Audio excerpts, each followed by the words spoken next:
All right, here we are. Oh, we're in. We're in, yeah.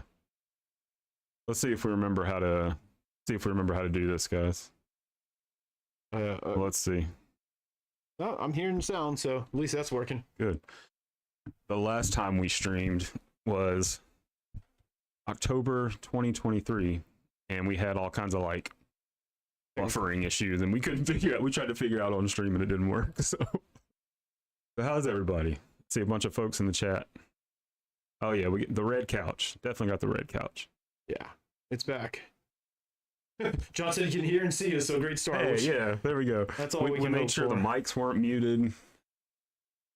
Oh, yeah, mine's not muted. I had to double check. I was watching your levels over here. Yeah, I'm glad maybe this is a good one for not having streamed in a while, because I don't know a ton about Red Sonja, so we're just gonna talk about other stuff. How she ended up in Mortal Kombat, so we're just gonna catch up with everybody. Sonja. Yeah, Corey sees it, the one on the wall. It's in a gator guard. So I was like, hey, I'm gonna do something fun, and I'm gonna say, hey, Red Sonja is the focus of the stream and the art today, so I'm gonna put some Red Sonja books in the back. So I picked that one that Corey worked on with me, and then this one. Any of you know what that book is? I know it's kind of hard to see it, but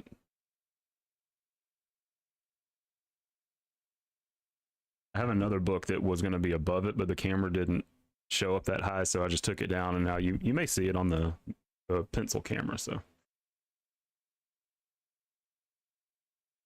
oh, you suggested Dr. Doom. Cool. Well, so far, not many people have responded. I had a couple on Facebook, because my Instagram post on Facebook as well.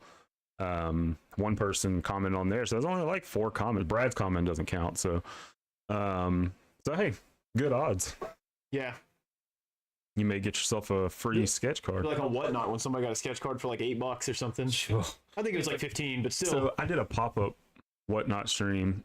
We'll tell the story, and then we'll talk about what we've been doing for the last year and a half for those of you that haven't been keeping up with us. But I did a pop-up Whatnot stream. My birthday was last Saturday, and I hadn't done a Whatnot stream in, I don't know, since September or something like that. Yeah. So I did a Whatnot stream, just pop up doing sketch cards, and one of those sketch cards sold for $8. And I was like, holy shit. It's about a tenth normally. Yeah. What color? But overall, I sold 4 sketch cards and a piece of art out of the buy it now. So all in all, it was good for a little 2-hour pop-up. And a couple of people gave you tips, which was super cool. Yeah, it did. Super A couple of people gave me some birthday tips, so that's cool. Yeah, it's and which we can't do on here because we don't have 1,000 followers, so we can't do super cash. Super cash. Isn't that what it's called? Super chats. Super chats. There you go. I don't even know if that's still a thing. Again, we haven't streamed in a year and a half on YouTube.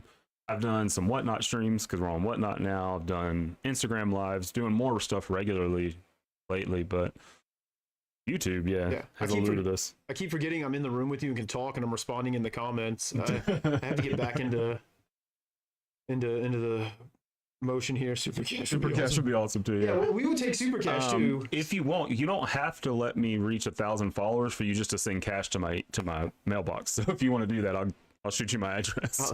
Actually, shoot me a DM. You've got a wife. That's dangerous. Send it to my house, and I'll get it to Scoot. And she's been really into Legos lately. So. Oh God!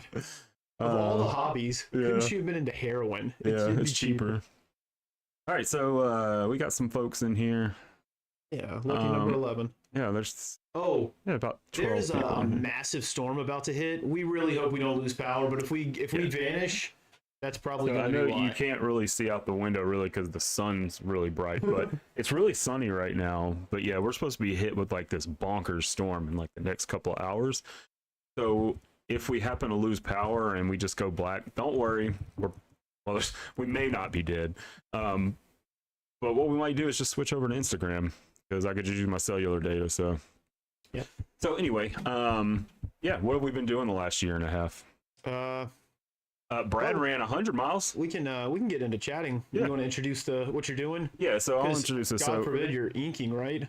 I am inking, but funny enough, so hey, in the past year, I've done a lot more inking. Inking is starting to go faster for me. It's actually becoming kind of second nature. Yeah, the wind is crazy right now. Most of my commissions now are being requested to be inked, so I'm inking a lot more now. And funny enough, whereas probably a year ago, my list of tools was a pencil and an eraser and a blue pencil. So 3 tools. Now I have three of these clear boxes full of utensils, pens and paint pens and inking pens and pencils and markers, and I've got a whole you can kind of see them down here in the corner. I've got a whole set of alcohol markers. Yeah, my tools have expanded. So what we're gonna do today is I have this red Sonja piece, which I'll just put it up on the screen here. We actually do remember how to do so here it is. So this piece here I've already penciled. I penciled this. I started penciling this in. I'm sorry, we're covering up Brad, guys. I know he's the main event.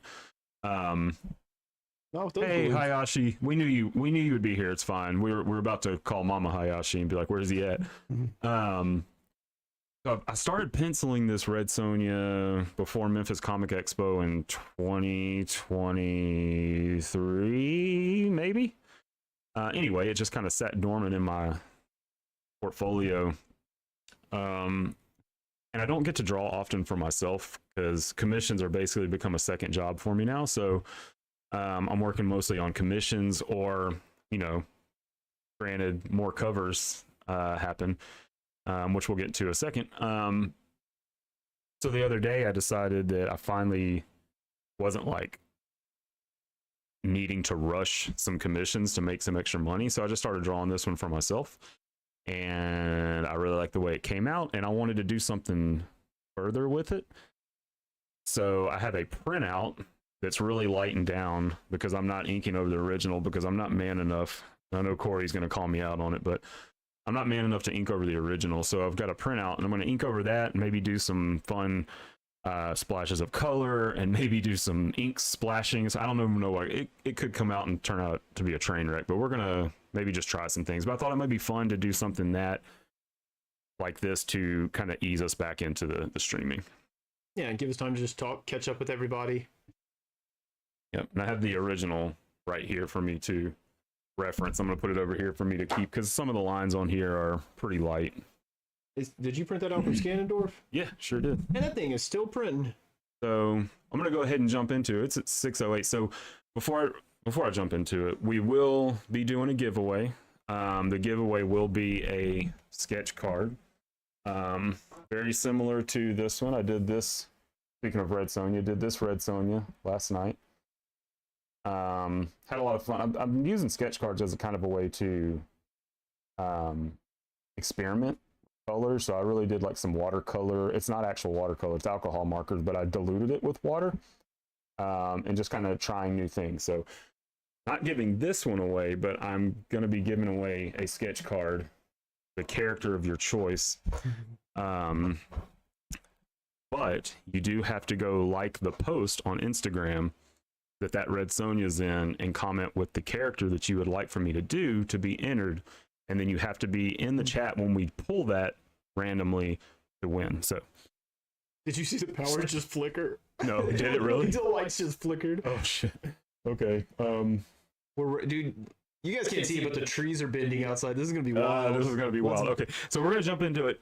If the power goes out, of course it would, because weather has not been our friend this year when it comes to creative things.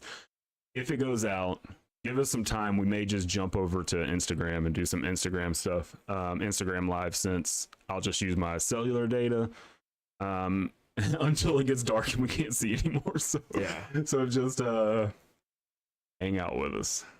So we're gonna jump into this. Yeah. So what you were referring to last time is we were supposed to, when you did a cover for Body Trade, Lucky Devils. Body Trade. Oh, it was Body Trade. Well, I mean, like, this is what we were going to Knoxville for. Oh yeah. So yeah, this cover. He did that Lucky Devil cover that is incredible. But of course with Daniel Erm and Corey King. Yep. And we were all set to go to Knoxville. They had us a hotel room, wine and dine. We were gonna have a good time. And the day before, it snowed and iced and like basically blocked in Tennessee.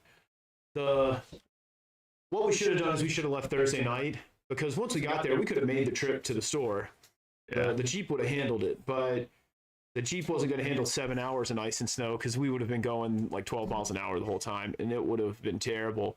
So we missed it, and then we tried to reschedule several times, and it just didn't work, so it ended up not happening. And there were people who were like RSVP. There were sketches or commissions you did before. Pre-con commission or pre-show commissions. She said, I'm going to need to pay a 25% tariff for that sketch card. Very topical, and this is I'm glad you came to hang out with the cool Americans, Hayashi. We love Canada. Don't get me wrong, we love Canada in here. Matt's not in here, but we love him too. But yeah, we did that. We had a couple other things that didn't quite materialize, but we might be going somewhere for Free Comic Book Day. And possibly, and being a guest, that would be fun. It'd be fun to do Free Comic Book Day in a different area. I'm already on the docket for a store in Jonesboro, Bonesy Jonesy Comics. Bonesy Jonesy. Yeah, in July. So that'll be another place we'll be going. What else we do? We at least did Memphis Comic Expo, which we're still seeing. I wonder, they had a couple offers for people to buy that, but I never heard if anything actually materialized. If not, if Donnie's doing it this year, I'm gonna try to get him to let us be a bigger part. Aaron said England for Free Comic Book Day. I mean, that would not be the lamest thing ever. That would actually be pretty cool. It would be really cool. I'm still hoping I can come for Thought Bubble to hang out, because that would be super cool. And I want to stare into the face of John Locke and John Allison. You said any word on MegaCon, John? I think that was the new one the guy was creating. The one here. Okay, I thought you meant the one in Florida. I was like, that already happens. Oh, maybe, but I know the one here is called something MegaCon. I don't.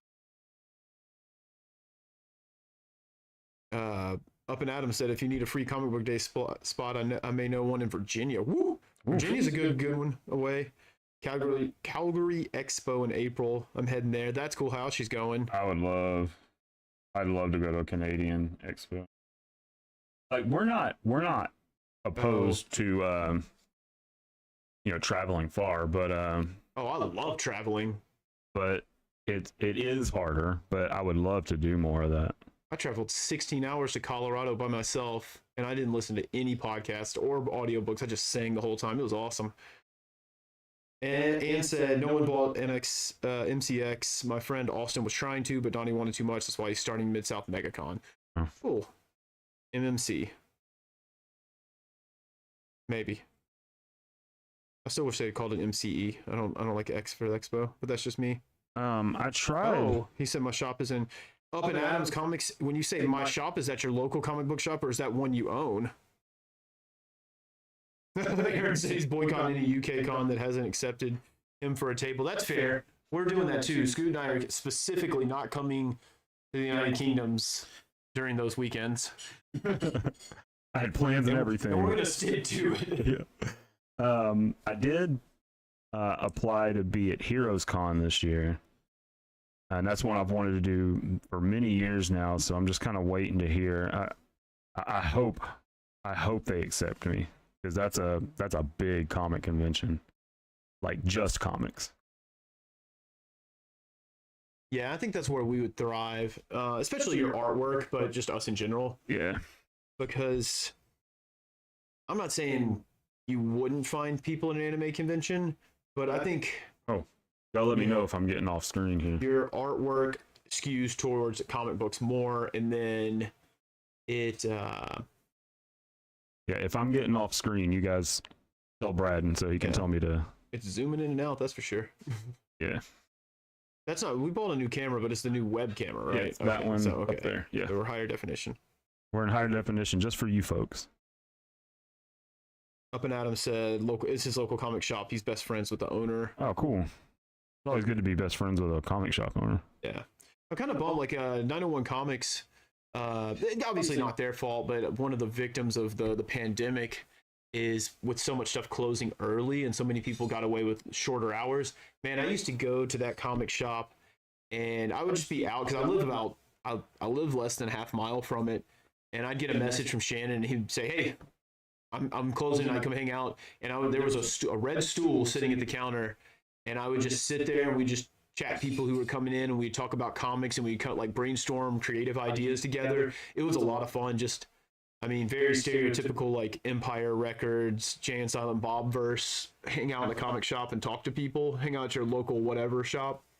And yeah, I kind of miss it. It was always fun to just, you know, chill on Cooper. Oh, it's not Cooper. Yeah, Cooper Young, and shoot the breeze. But I still want to do a live stream from the bar with no name. Oh yeah. At the comic shop in Cordova. If we get back to streaming regularly, we'll definitely hit him up on that. Yeah. I think it's just, I don't think he forgets about it or doesn't want to do it, but him and Harry are slowly buying all of Midtown. Yeah, they are. They're very busy all the time, so he just forgets. That's okay. They need to hit me up for a variant cover. I don't know. Have they done any store variants? I don't think so. Like, I know the ones for like Marvel and DC are ridiculously expensive. But if there's anything I've learned from doing those covers with Cliff, he's like kind of giving me the inside scoop on, you know, how that stuff works, and it's pretty nuts. But Image and Dynamite and all those other kind of, you know, not the big two publishers seem easier to get to be a part of. Yeah. Which makes sense. Aaron said he lost all his hang spots. His skate shop and his old local comic shop are gone. Oh, that's sad. I saw when your skate shop closed. This would normally be when I make a joke about you should move here and just find a comic shop here, but you know, give it a bit. Yeah. Our skate shop, dude, Cheapskates is still there. It is That's not crazy. a great. It's not like I wouldn't hang out there and just hang out, but it's still a cool spot.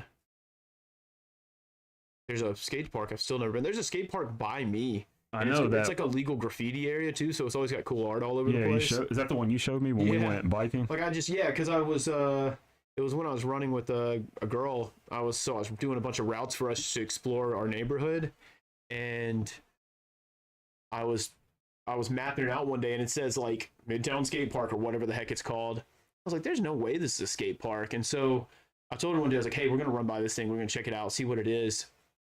And we also had a rule, because we were running at 4 a.m. at the time, and we had a rule that if we were running and it looked shady, we'd turn around and we ran down there, and it looks great, and there's like a cool skate park, and I just haven't made it out there to actual skate at.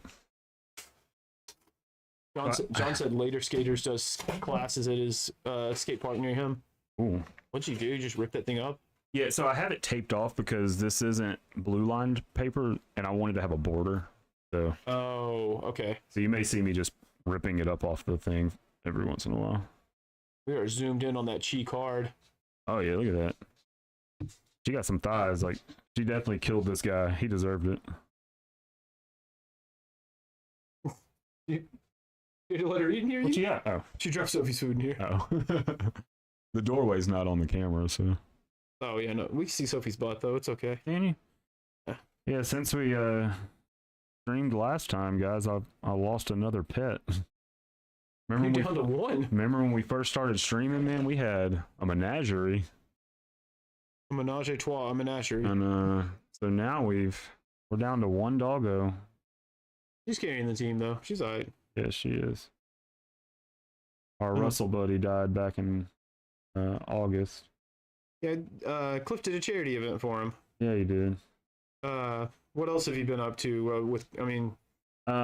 You obviously did several covers. So I did the Body Trade cover with Tennessee Comic Collector, aka Cliff, and then I also did the Lucky Devils cover with Tennessee Comic Collector, aka Cliff, which again saw me and Corey back at it again.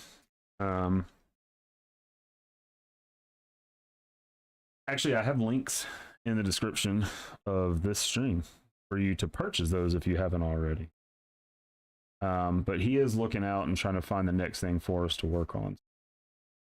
Yeah, he was Lucky Devil's the one where he gave you were going to New York, you had like 3 days to get it together to get to Corey. Yeah, I did. Actually, it's funny enough is both of those covers came with a tight deadline before I had to leave for New York.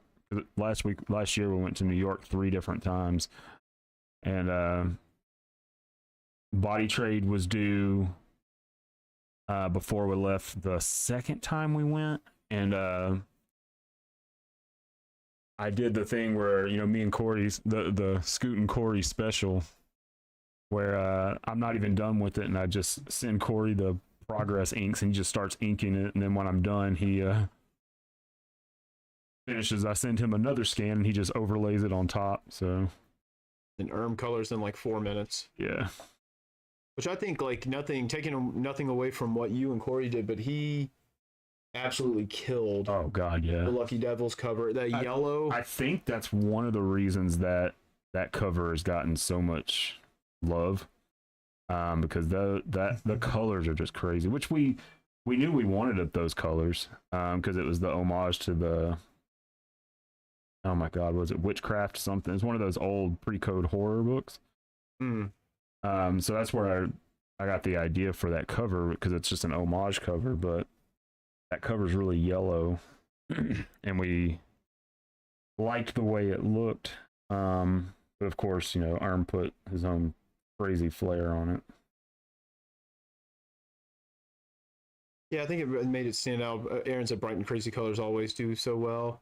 Yeah. And I think and it's something like, if you go back and look at some of those, like I love like Roy Thomas's run of Defenders, and those books are so bright and colorful that they really stand out. I know it's not as much, you don't see as much in modern comics, but gosh, like how, like, you have Hulk and Strange and Namor all in like bright colors with, you know, some nice very bright background. Primary colors. Yeah, and it really makes them stand out. It really makes them pop to me. I think to this day, like, they don't even have to restore the colors. They just, you know, give you a high res of the original. But it looks pretty darn good. So apparently, Misty, Lisa, Bear, and everybody are watching. They just can't comment. Oh, okay. They must be watching it on TV or something. Aaron just coined a term. He said vibrancy is currency, which is true. Yeah, we'll sell that.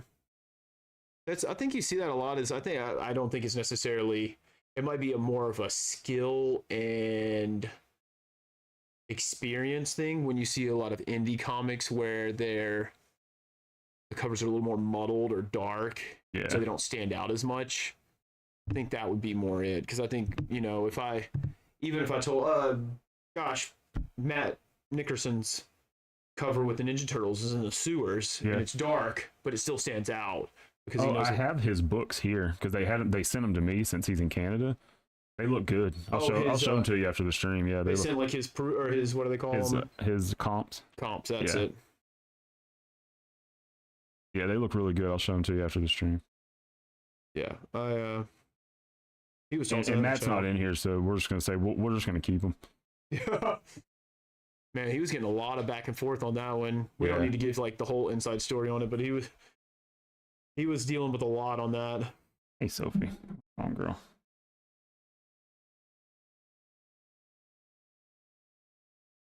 I had someone, not this year, maybe it was this year, but so obviously I'm in a run group. I had somebody come up and they were like, "Are you Brad Starnes?" I was like, "Yeah."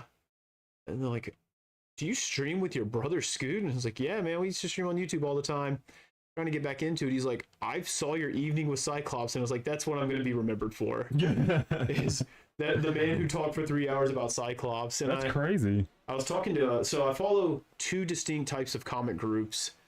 They're clone fans who like Ben Reilly and Kane Parker and all of them, and I follow Cyclops fan groups, which I gotta say is really weird because now like Cyclops fan groups are bigger after X-Men 97 came out. Yeah. And suddenly there was like, I remember a comment hit Twitter or whatever the hell, Blue Sky something, and it said, "Man, I get it's cool that everybody loves Cyclops, but I just don't get it." And I was like, "Oh, when did this turn around?" For years I got ragged on for liking this guy, and now he's popular. But I threw them. I was like, because he was this Cyclops fan group. I think it's called Cyclops Fans Unite. And I was talking to the owner of it, and I was like, "Hey, I did this podcast about it, basically this long lecture." And his thing was he was doing a similar thing. As he was telling the how Cyclops has been a good character from the beginning, how it wasn't anyone who made him edgy or cool, but his leadership from the very onset that made him great. And I was like, "Hey, I took 3 hours to say it, but I guess you could do it in an Instagram post if that's what you want to do." If you want to be that kind of fan. Yeah.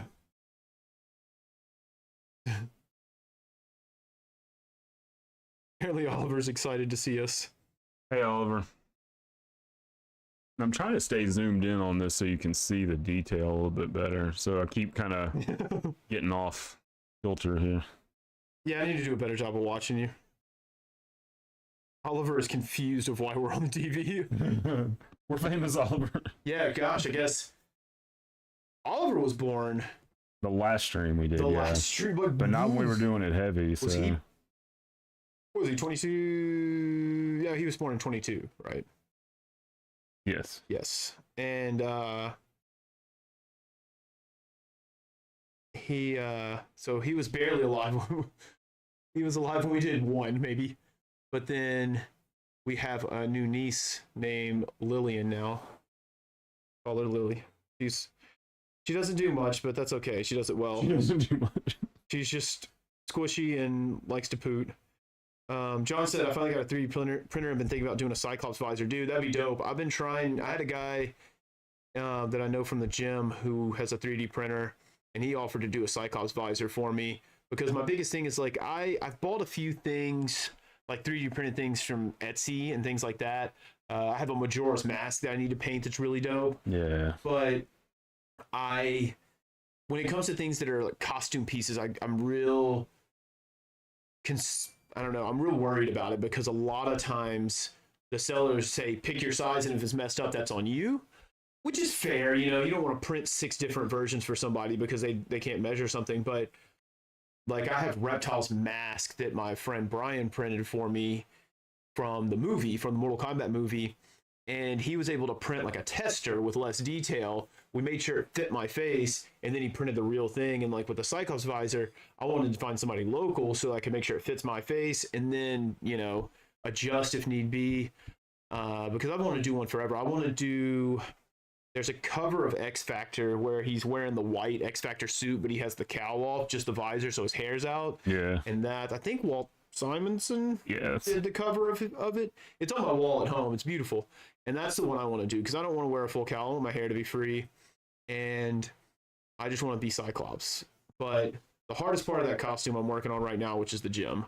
I'm trying to lean down, buff up, and be the Cyclops we can all be proud of. So we had a bunch of folks over to my house last night. I know, weird, a Thursday night, but it just worked out that way. Brad was shooting bows with his shirt off last night, and I was like, "Man, Brad, you're starting to cut in, bro."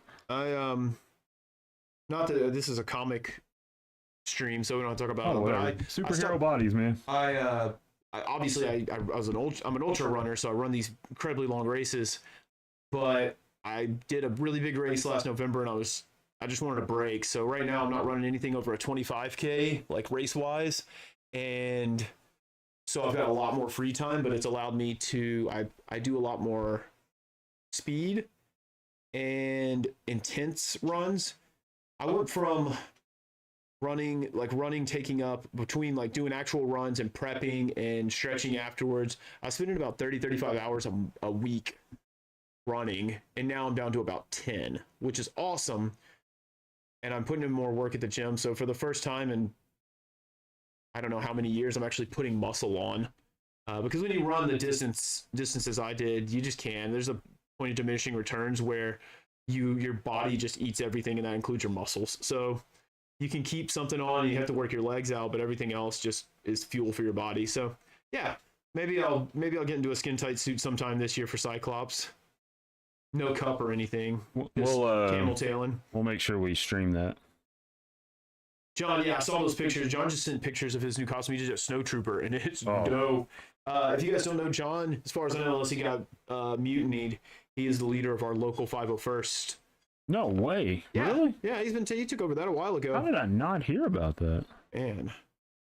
Hey, do I like Age of Apocalypse Cyclops? Not my favorite, but it's still Cyclops, so I like it more than I like any version of Deadpool. Mark says Brian has too many kids. That's because Mark was one and done. Hayashi says he's bringing a mullet in his life. Man, you can do it. If you want a business in the front, party in the back, you can do it. Up and Adam says, love your line work, Scoot. Oh, thanks. Aaron got a mullet. I didn't know Aaron had a mullet.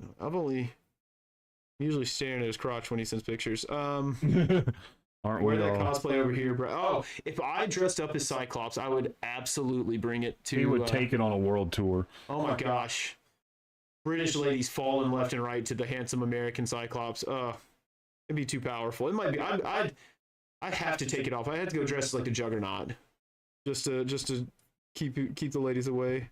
Join me in my X-Men cosplay. I finally am making Storm. Wow, Annie, way to appropriate culture. Oh, John, and obviously I'm joking with my sister. John said he's doing a male Jubilee costume. That's cool. I am a big believer in cosplay whoever the hell you want, because the important thing is just be a fan of it. Yeah. And there's things like, I would love like dream costume. I would love to have a War Machine armor because I love Rhodey. If I was in that, I don't think I'd ever open the visor while I was cosplaying, just because I'd want to preserve the fact that I'm Rhodey. But also, like, you can be whoever you want. If you're Latino, it doesn't mean you have to be Latino characters. Be whoever the fuck you feel like. Because, did we mark this as... It doesn't matter. Good. Okay. All my YouTube shows are marked not for children. Okay. He said it's going to be a skater version of Jubilee. Well, Jubilee's pretty punk rock, so I mean, yeah, she's pretty rad. Pop punk, you know? That'll be cool, though. Jubilee. Oh my god. God, I hope that storm hits hard right now. I like when people just cosplay whoever they are, and they can gender bend it if they want, or just not. Just do whatever you want. Because that's my thing is cosplay, like anything that gets popular, you get a lot of people who gatekeep is cosplaying, and like cosplaying was originally just us dressing up to be just to show our nerddom and show who we liked. Halloween all year is what it was. Yeah, I mean, it's Celebration 2. I was generic Jedi, but I was cool because Anne and my mom helped me make a Jedi costume. I made a lightsaber from stuff I bought at Home Depot, which I just found, and I'm so excited. And it was cool. I was running around as a Jedi in red Chuck Taylors and, swinging my lightsaber, that basically a lead pipe.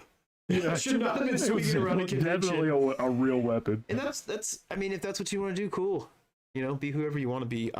So that's right. So if you guys don't remember, my childhood home and where my sister and my parents live burned in 2020, and I lost probably about 95% of my collections. I have one box of exclusive Star Wars toys that survived. Like I had the entire Genndy Clone Wars action figure line that burned.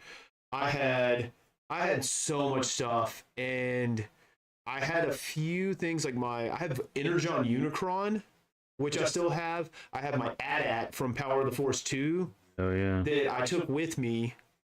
And I lost most of my stuff, and I was looking at some old pictures. Like I was posting on Instagram a picture of me. I was in 8th grade, and I was in my Jedi costume, and I had my custom lightsaber hilt hanging off. And then Scoot and I had like stunt lightsabers to play with, which stunt lightsabers were those $9 ones that were super cheap. Oh, dude, we choreographed a lightsaber fight too. It was so good. And so I was like, man, that sucks. I'm gonna have to make that lightsaber again. And our other brother Bear said, hey, it might be in my attic, and for some reason he has one box of my stuff which has my Transformers in it, a couple of Nerf guns, a few like Nintendo toys, and then it had my custom lightsaber. So I have my custom lightsaber hilt back again, and I gotta say, I hung it on my belt as I walked around the house, looked at it in the mirror a couple of times. It's still cool. I was still super nerdy and I loved it. And now what I'm trying to do is I want to take it and try to find as close to the original parts as I can, because I found it has an old faucet handle on it for like a sink, and so it has 3 fins, and it gave it a really cool profile that I liked. and I want to redo it, but this time I'm buying the components off of ultrasaber.com. Maybe it's ultrasaber.com. Ultrasaber's website. They make all the cool light up lightsabers, and you can buy the guts and the blade and put them in your own custom hilt. So that's what I'm trying to do, but I'm trying to use all of our experience from the years of crafts and building props now to make it look better. And so I'll consider my original one my Padawan hilt, and this one will be my Jedi Master hilt. So nice. It'll be fun. Green lightsaber for sure. Green blade all day. But that was something that's part of my 2025 goals, or not New Year's resolutions. I don't do those. Let's see. I got some goals I want to reach this year. And made a good point. Just don't darken your skin or something, and you're good. Yes, if you want to be someone of a different race, do not change your race to do it. Either way, blackface is the diciest. Whiteface isn't great either. I just posted some Punisher colors. John said he always loved Jubilee in the old cartoon. Man, that's the perfect reason. I mean, we read the comics, but honestly, that early X-Men cartoon and the early Spider-Man is what got us really into it. I mean, there's a pillow. I think I've had it during the Evening with Cyclops. It's still on my couch. It's in the picture for the for the video. Oh, okay. And I had that thing. Gosh, that thing is 95. So I had a date over once, and she's like, "Oh, is that when'd you get that pillow?" I was like, "It's older than you." Maybe why that didn't work out. But what else we see? Aaron said, "Big news! I'll be going back to the gym as of like next week." Nice. So Brad, if you come over here, we can do the gun show. So what we'll have to do, Aaron, is my friends and I, every once in a while, we'll do the Netavalier, which is they take the cables and set one high and one low, and we'll do like Thor opening the thing to forge Stormbreaker during Infinity War. So you do like a full arm day, and you get super pumped, and make sure all the veins are popping out, and then you go and grab it. Granted, we won't look like Chris Hemsworth, but we'll do our best, and we'll look good doing it. I need to get one of those. I hadn't done one since I started getting into shape. Let my hair down. It might not, but still, there's still containers in the storage that may have your stuff in them. Aaron said, "How have you not put a picture of that in the chat? Do you mean my lightsaber hilt? I'll send it afterwards." Cameron said, Lee Cameron McNeil Jr. Yeah. Mm-hmm. Is that just Cameron? Yeah. Okay. He got the, I mean, yeah. Sinister Sora. Yep.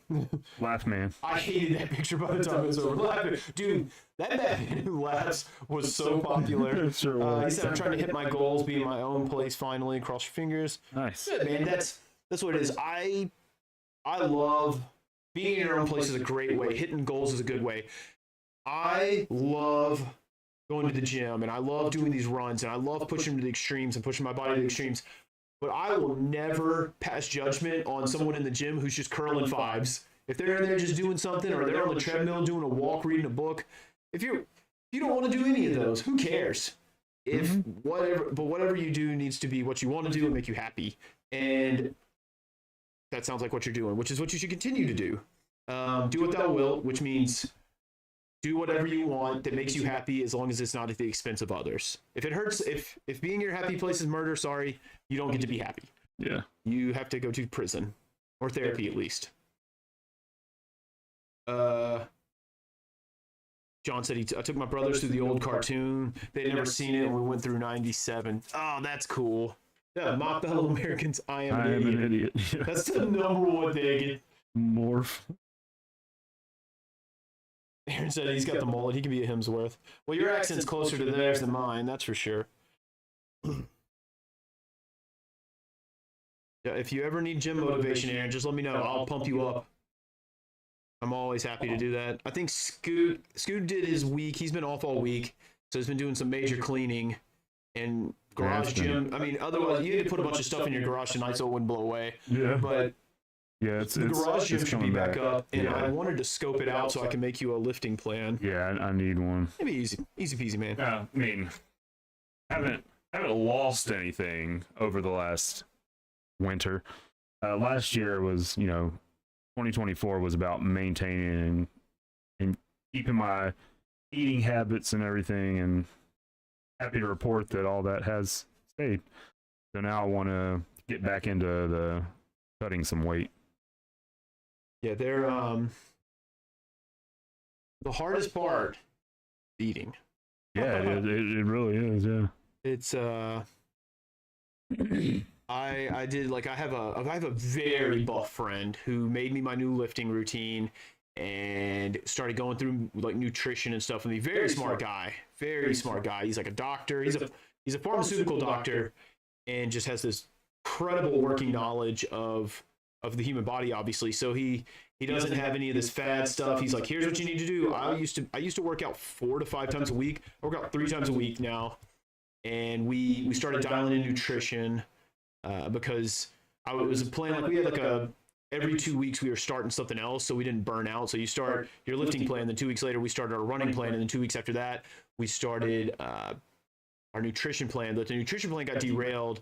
If you guys probably don't know, our mom tried to croak on us, but she's good now. She tried to, but we didn't let her. Yeah. So January. He tried to open a can of whoop ass. I wouldn't let him. 62. 62. So January, we slept in hospital beds, not beds. Those weren't beds. Hospital chairs that reclined. Yeah. If you ever need a perfect encapsulation of the American healthcare system, it's the chairs that recline they give you to sleep in, and the Kleenex that they give you to cover up with. Yeah. I mean, that cover, like, if I kicked hard, I would have torn it in two. But mom's on the mend, so we're back to goals and stuff. And I didn't realize, like, I eat a lot from doing my running. I eat a lot all the time. But now it's shifted to different kinds, and it's just a lot to keep up with. But getting the results I wanted, there's always a breaking point. One day I'm going to give up on it, but for now it's super fun. Aaron said I'll be doing cardio for a bit to begin with and using pec and leg press because of my health conditions. I got to take it easy. Yes. Oh, yeah, absolutely. Always take it easy. Your means. We want you to be healthy, and that means not pushing hard and dying. Cardio is probably the main thing I do. I go on walks basically every day with my dog, Sophie.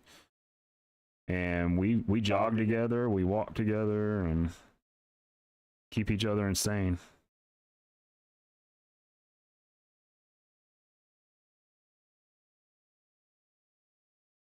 Misty says she's sewing stones on a shirt while she's doing that.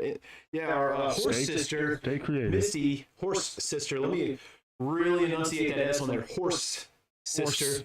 I had some friends who thought I called her something else, and I was like, no, she has 2 children with the same man. Her and our sister Annie, of course, the costume sister. Costume sister. We have too many brothers and sisters. There's a lot of us. They started if you don't know anything about horse shows, they wear gaudy clothes, like sequins and bright colors, and it's all about, I guess, pageantry and stuff like that. So, like, Elton John laughs at him. And Elton John told him to tone it down.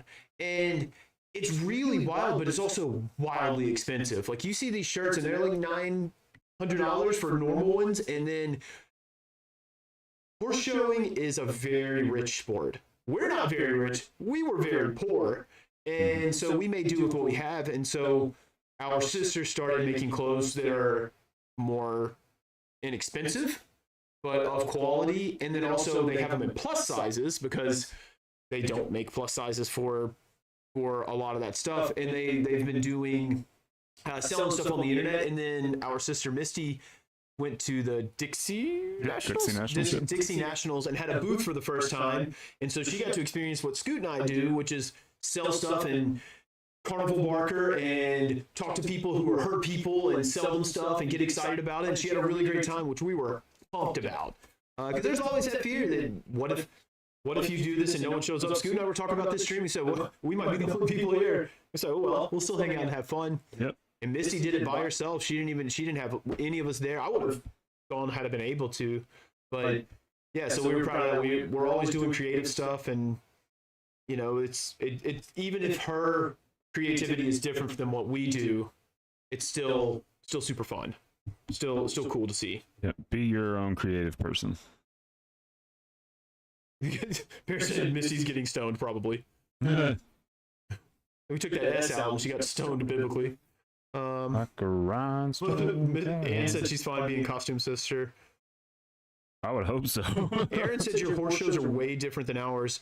I'm sure you're like equestrian and stuff, right? So we have saying horse. That's like saying a fancy chap. That's like saying they're into restaurants. They do quarter horse is what they're part of the AQHA, the American Quarter Horse Association, and it's not the fanciest by far, that's for sure. But it's weird. I go there. I just like to. I mean, the same as Misty came to my big race I did in November and was there the whole time and cheered me on. I just go to her races and cheer when I see her horse. I boo when she doesn't win. You know, you just come there to support people. You don't have to know what's going on. Go kick dirt on the judge. Aaron said, "Horse sister, costume sister." So Brad always talks. He always talked about in these streams how he introduces us to people as what we are. So one day, me and Brad were out on a bike ride through Midtown, and we ran into somebody that he had been running with. She goes, "Oh, are you the art brother?" And I was like, "Yeah, that's me." Yeah. That didn't work out, unfortunately. She was a good girl. She seemed nice, yeah. Horses are still not over our cowboy era. John said horses are still not over our cowboy era and long for it. Aaron said his horses are regal. Well, of course they are. They have accents. Yeah, AQHA is really weird. It's if horses had drag shows, it'd be the AQHA. Mm-hmm. Those horses are in drag. Like Trixie Mattel could be in that. It would be okay.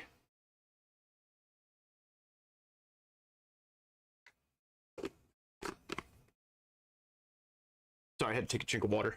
Oh, you're actually, yeah, that's not. I'm not used to talking this long anymore. I'm used to, well, not used to. Lately, I've been doing a lot of, Instagram lives and stuff, and usually when I do those, Brad's not over here, so I have to keep looking up and then looking up and then looking up. Yeah. So this is actually really nice. Like I said, the first couple of times I commented in the chat because I'm just used to being on that side now. That's why for like these YouTube streams and stuff, I'll choose bigger pieces like these. And most of the times when I'm doing Instagram and whatnot and stuff, it's usually sketches. Because I have to look up and look away, and so I can't work on something as big, it's in depth. Aaron said, "Brad, you don't need girls, you've got the boys." And then he said his horses neigh with a pinky out. Yeah, we don't need to go into like dating stuff. But you're right. You don't need anyone. It says, "Is Bear the dad brother?" He is. It depends on the situation. So whenever I describe stuff that we like, obviously I describe you as handsome brother. Handsome brother. Handsome sibling. Handsome/run brother. Terminally single brother. But like with Bear, although it's not the only thing he does, I always say he's like the Transformers one. It depends on the situation, because I call him the Apple brother sometimes, because people be like, I'll be like, "Yeah, I got these cheap," and they're like, "How'd you get these cheap?" I'm like, "Oh, my brother works at Apple." So, Aaron said, "I'll get you a nice British girl." Ooh. And those accents don't stop. Elizabeth Hurley. Man. I know, I would blow that. Aaron set me up with a girl. I'd go out, then I'd accidentally slip into a British accent and blow the whole thing. And as you know, all my accents just eventually devolve into a very inappropriate Arab, like Middle Eastern accent. So I shouldn't do accents ever. He's gonna call me the brothers with the runs. I don't know. That may not work.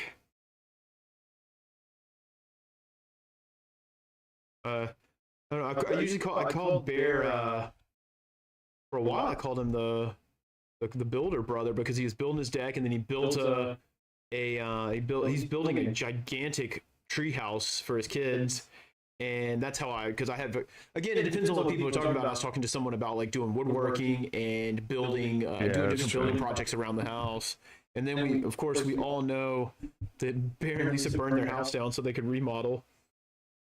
It worked. Vaguely European accent. Yeah, there you go.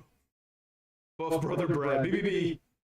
Apparently my friend Will, I have a friend named Will, his last name is Collins, and he didn't like me calling him Best Bud Collins, and I thought it was a good one. Just, hit him up like, hey, where's my BBC? I need my BBC. And he just did. And he didn't like it. I didn't know why. Like, what's wrong with the British Broadcasting Channel? He's never been on our side before. I've said oldest brother, usually old. So all of my brothers are older, so I have to just, I don't know, I usually keep a picture handy. Like, here we are in age order. I did have somebody the other day. I was doing a, my friend Will, my BBC. You can stop doing that. He's the general manager of High Point Climbing Gym here, and they had a big comp going on, and they needed volunteers, so I went and volunteered, which I just judge, which is just watch the kids, make sure nobody's cheating, which the kids don't. Make sure they're, record all their scores for them.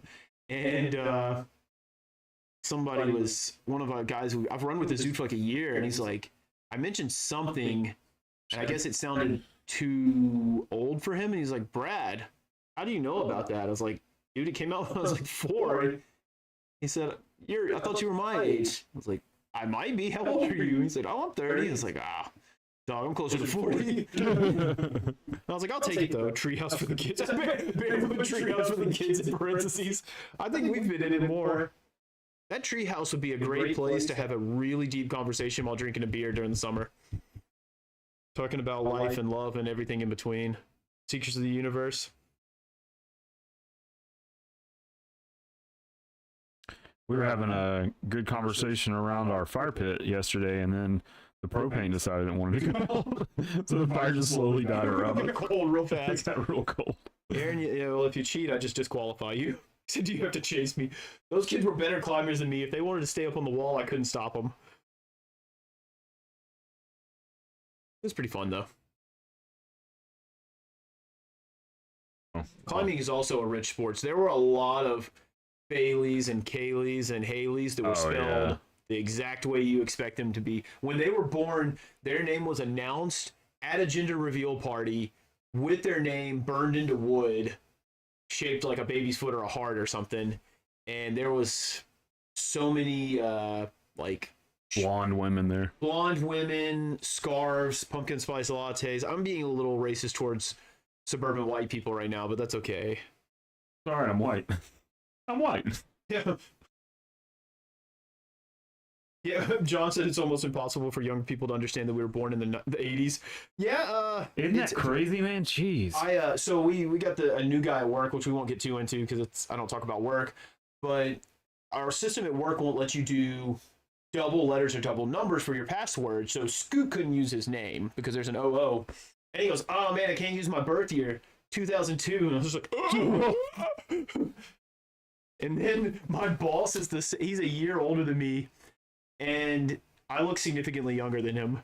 And this poor child who doesn't know how to talk to people was like, Josh, when were you born? He's like, or how old are you? He's like, I just turned 39. He's Brad. I was like, yeah, I'm 37. I'll be 38 in November. He's like, Josh, why do you look... I mean, if you guys are 17, you was trying to say, why do you look older? And I was cracking up. And I only made it worse. You gotta poke the bear on that. What's John? John's 85? Or is he younger than you? John? I think we're the same age, right? 85, 86? 86. I turned 39 last Saturday. Yeah. Which is wild. But hey, you know what? Feel better than when I turned 29. So 86. So I don't know what it is, but I tell people like I feel like our ages are shifted a decade. Like I'm behind. Yeah, because for sure. I go out and party, and I don't drink a lot, but I drink way more than I did when I was in my 20s. Mm-hmm. And I go out on more dates, and I make a fool of myself. And I had 4 beers this week. And I never do that. I had 4 as well. Yeah. Nice. Like I was just sitting. I met my running coach at a place called Hammer and Ale out by me. Great place. It's just a tap room that has a bunch of different beers, and it felt beautiful. So we were like sitting out there, and we talked for 20, 30 minutes, and we're like, "All right, are you done?" And I was like, "Yeah, that's all we got." And I was like, "Are you leaving?" She's like, "No." I was like, "You want to have a beer?" Another beer? And then we just sit and talk about races and stuff because it just felt so good. Yeah. That you just want to hang out on the patio and like. The weather's been really great this week. John said it's all a genetic roll of the dice. My younger brother is balding and mine is about halfway down my back now. Yeah. Oh, Matt's in the chat. Matt said he's 41 and it feels like 106. But it's a Wolverine 106, so you don't look it. Yeah. John, your salt and pepper beard is beautiful. Like that's my one thing. I've got a few white hairs. My beard is showing some gray. John's definitely a silver fox. Yeah, and he's got the silver bush to go with it, gray bush. And so my beard, like all of my friends are like, if you grew out your beard, you would not be single. And I was like, I don't want my beard. I don't want it right now. I led that life for a while. I'm the samurai who lets the sword rust in his scabbard in more ways than one. Matt's here. The gang's all here now. Yeah, and my there was a dude where I met this guy. He started at work. I've worked at where I am now for 8 years, and he started the year after me, I want to say, and he's early 30s now, and dude was so proud of his hair. But it was like the most bland milquetoast hair. Like everybody always talking about, like, dude's got such nice hair. It's like, bro, it's just like combed over and hairsprayed. But poor dude, when he hit 30, his hair started going, and he is so self-conscious about it. And every once in a while, like, I think mine's getting thicker with age, just to style it. But nobody can compare to Sean. Our friend Sean Morrison. Jeez. That dude, there's a meme that'll go around that's like, when you hit your late 30s, if you're the one who still has hair, you grow it out as a symbol of dominance. And his hair is long and thick and glorious. It's definitely a lion's mane. Brown as hell. Like, dude is not great at all. No. It's awesome. He's a redhead. John said he started going gray in high school. Yeah, just go with it. People did. I figured if my hair ever started slipping, I'd just shave it. I don't care. I haven't seen. I've only seen a couple of grays in my eyebrow, and that's all I've seen so far. I had a. But I do. For all the stresses in my life, I tend to keep myself very low stress. Yeah. Somebody asked me if I'd grow my beard out if I died. I was like, why?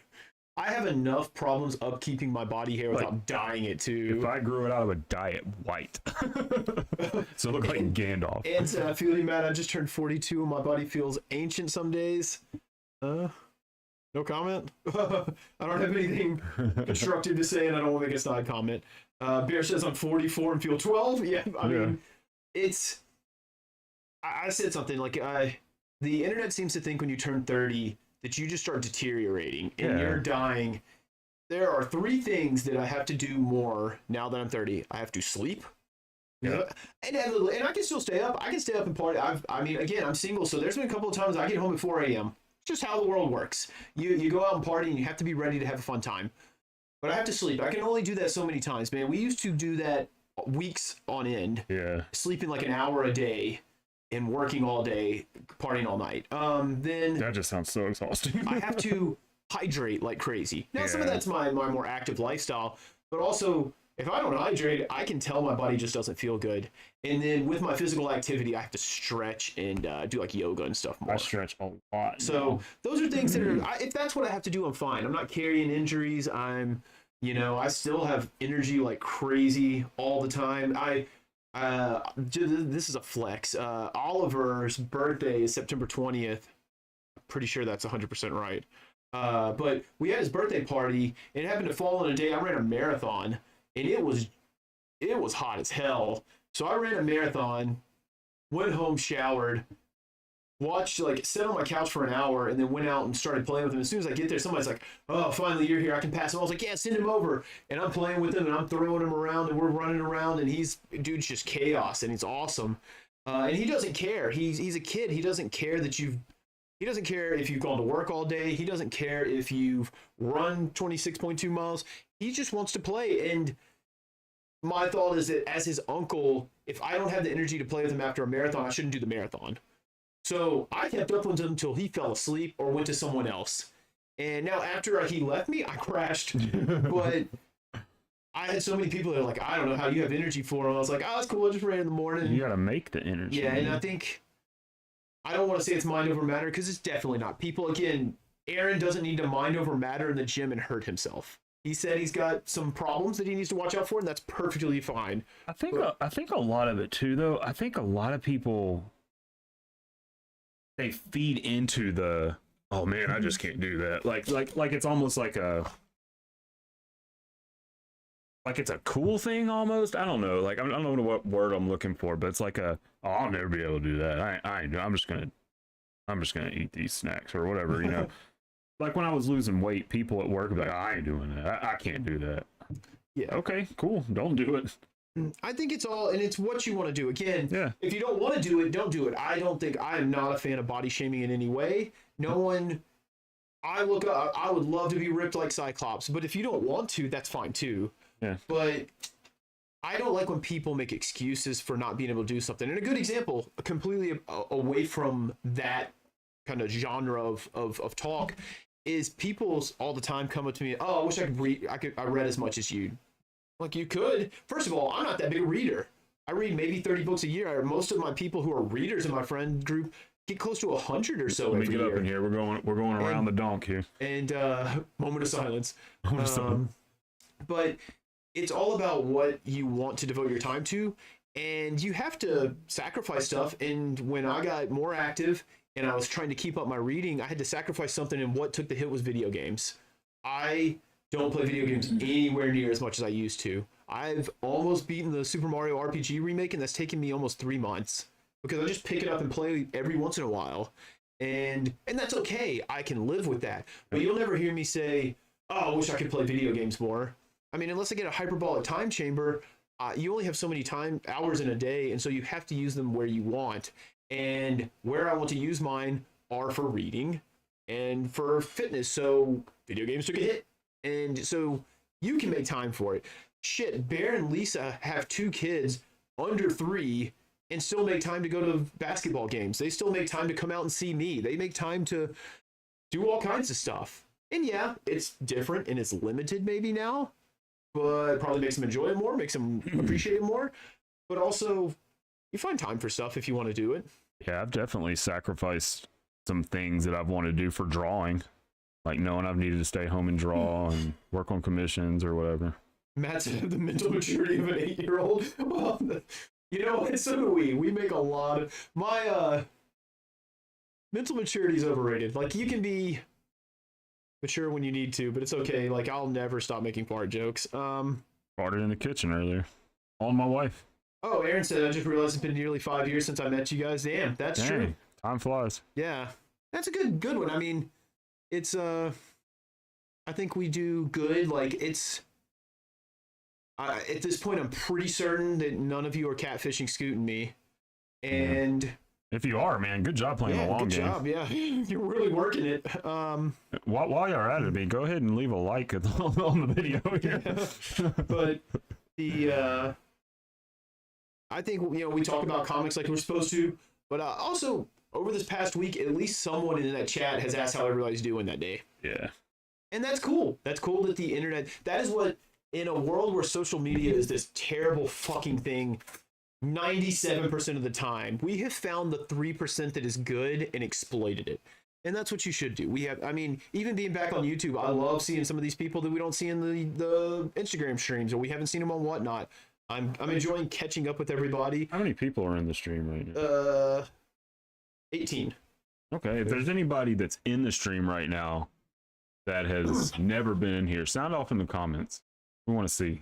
And he says, it's the back that makes me feel old. Aaron said, I started deteriorating at 30. I'll be a fossil by then. And he said, actually, I started deteriorating at 20. John said, making changes to your routine is one of the hardest things for people to do. There has to be something that sparks someone to finally make that decision. And it's different for everyone. Absolutely. Incredibly well said. I mean, let's use Scoot as an example.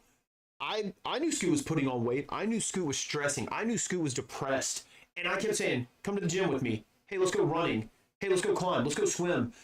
And Scoot would say, I will sometime. I will sometime. And I wasn't trying to force Scoot to do anything. I knew he wasn't. I always tell Scoot to do what you want. But what I was trying to do is let Scoot know that when he was ready, I was there for him. So as soon as he started getting healthy and started working out, he had talked to me and Bear about it. And then he was like, hey, man, what are you doing this Sunday? I'm going to my run group at 10. You want to meet at the gym and swim first? Hell yeah. So I think that's something always important. I read about it first when it was talking about people with cancer or terminal illnesses was you want to ask them, what can I do for you? Not, I'll do anything you need, because if you ask them, what can I do for you? They have to think about it to say no. And they don't just go, hey, I'm here if you need me. Okay. But also you need to constantly remind people that you're there and that your promise is not empty. And so that's what I did for Scoot is I was like, he's going to have to find his own way there. He's going to have to figure out something's wrong and he needs to make a change. And when he does, I'll be there for him. And he did it. I mean, I was there for you, but you did it mostly on your own. And that's cool. I mean, it took him seeing something. I mean, gosh, what you dropped, like 70 plus pounds? Yeah. You probably dropped more than that in fat. Oh, I'm sure. But you put on muscle. So there's a big difference. And John is absolutely right. I mean, we've all seen it. Unfortunately, that's one thing that comes with age is our problems are no longer whose apartment are we meeting at to play video games and drink all night, or who's going to meet up and go see this movie at midnight, which we still do. We still do those things. We still see each other at conventions. We still make costumes together. We still have fun. But man, sometimes it's, hey, my friend's marriage is dissolving. Hey, my friend is depressed. Hey, someone has a drinking problem. And you have to deal with those too. That's the part of aging you can't get away from. Yeah. We've collected problems as we go, and we're there for each other. But yeah, changing stuff like that's hard. Getting into a routine is hard. A fitness routine's hard. I started fitness 3 or 4 times, probably between 2016 and 2019, before I finally got on a good routine. And then I didn't really hit it till I ran and got into my run group, and I have all these people who keep me accountable and encourage me. And yeah, a little peer pressure too. You know, you don't want to slack off if your friends are doing it. And so that's where mine started. Yeah, I mean, there's a competition. Yeah. And so, I mean, Annie's got a little enclave of cosplay people she hangs out with and talks to. And I wish I could do that, but I make one costume every presidential cycle. And so I'm not a good person to keep up with her on that. But you know what? Ann and I talk about, what are some specific things Annie and I talk? We definitely talk about Orville Peck a lot. We share a love of frogs. Bear and I talk about the moon. Because we love the moon. I'm like, dang, things bright, get outside and see it, you know. So yeah, find people, find your community that will support each other, and I think that helps with change. Find people that support your change. That's one of the reasons we started doing these YouTube streams all those years ago, is just to kind of, because I mean, not only because we would just sit around and draw and talk, but it also was fun to find like-minded people and give them 2 hours to just hang out in a safe place to talk about stupid shit for a little while. And escape, you know, the woes of life. Yeah, and I mean, you can sit and have mental health dumps on these things and talk to people about it, because again, I think something we all overlap. It happens again with my run group, is when people are like, you always talk to new people so easy, like you have something in common, or even better is going to conventions. When people are like, wow, you talk to everybody who comes to your table. We're all fucking nerds. Like, we all know. Why wouldn't I talk to them? We all have something in common. They may not like Spider-Man, but they like comics. Or they may not like comics, but there's something nerdy I can connect with people with. Or even, I've run into people where I don't know their fandom, but I like listening to them. Because I like, it's something I heard is like advice for dating, is whatever you talk about, be passionate about it. And your passion could be comics, or it could be sitting on your couch and watching movies. It could be your kids, but be passionate about it so that it's interesting. Because if you're just like, oh yeah, I like comics, they're fun, nobody cares. Like, why? Yeah, I want to know why you like something. I mean, use myself. I went on a date and this girl was really into reading, and so I was like, oh, what books do you like? What got you into reading? And like, she talked about it. She was very interesting to listen to, and she was literally telling me about books she read. I read books all the time, and it was interesting listening to her. So I Yeah, that's all. I think it's important to find someone you can have that outlet with, and conventions are a great place to do it. Streams are a good place to do it. Patton John said, "Passion is what it's about." Yeah, absolutely. Yeah. That's why I love seeing all the costumes you've been making. I've loved all the stuff you've done with the 501st now. That's super cool. John said, "My costumes keep me motivated. I couldn't fit into the Snow Trooper in December, and I decided to make a change for New Year's, and I now fit into it. Find a goal that makes it." That's awesome, and that's all you need. Motivation can be anything from wanting to fit into a costume to wanting to like how you look in the mirror to spite. you can be petty if you want to, and Ann says, "I love hearing people talk about their passions." Yeah, absolutely. I think that was something that kind of got me. If I can, I'm going to rip on a fandom for a minute, and I'm going to back off because I hope they do. Game of Thrones, to me, people that show blew up, and obviously I never watched any of it. But the people who they would come to me and say, "Hey, Brad, have you watched it?" "No, I haven't watched it. What's good about it?" And they're like, "Oh, you got to watch it, man. Everybody's watching it." I'm like, "Well, what's good about it? Tell me about it. I want to hear about it. I want you to tell me about it." And they never could articulate it. And so now probably I was in the wrong group of fans. It was just people I was meeting out and about. It wasn't nerds or people who were devoted. So it was people who were literally just watching because it was must-see TV. And so again, maybe I went to the wrong people, but that's a good example where like, you did not sell this to me. I've gone and watched stuff just because people will talk about it. I'm like, man, that sounded awesome. Let's go see that. Dwayne and I talked about Captain America: Brave New World last night for almost an hour. And we were very open about what we thought the flaws with that movie were, but we were talking about the stuff we liked, and it was fun just talking to Dwayne about a cool movie and, what we liked, what we didn't like, I don't know, I'm big about that stuff. I always get that Aaron says, I always get that at cons. Whoever I'm next to is always surprised how much I talk to people that come by. You should. Yeah. You're a very interesting person, Aaron. You produce good work, so you have something to talk about. And again, Scoot and I are a little less. I mean, we've definitely got our socially awkward parts of our lives, but maybe having multiple brothers and sisters and a big family, and then, gosh, our mom talked to everybody everywhere, so we kind of adopted that from her. Maybe Misty and me more than anyone else, but you guys, I mean, the other three, y'all are not boring by any sense and can talk to people, and so I mean, we do good at conventions like that, but it's a good time. And I know, Aaron, you can correct me if you're wrong, but I assume you're more introverted, so you probably burn out after a convention. But my nuclear power plant social battery rarely runs out, so I love conventions.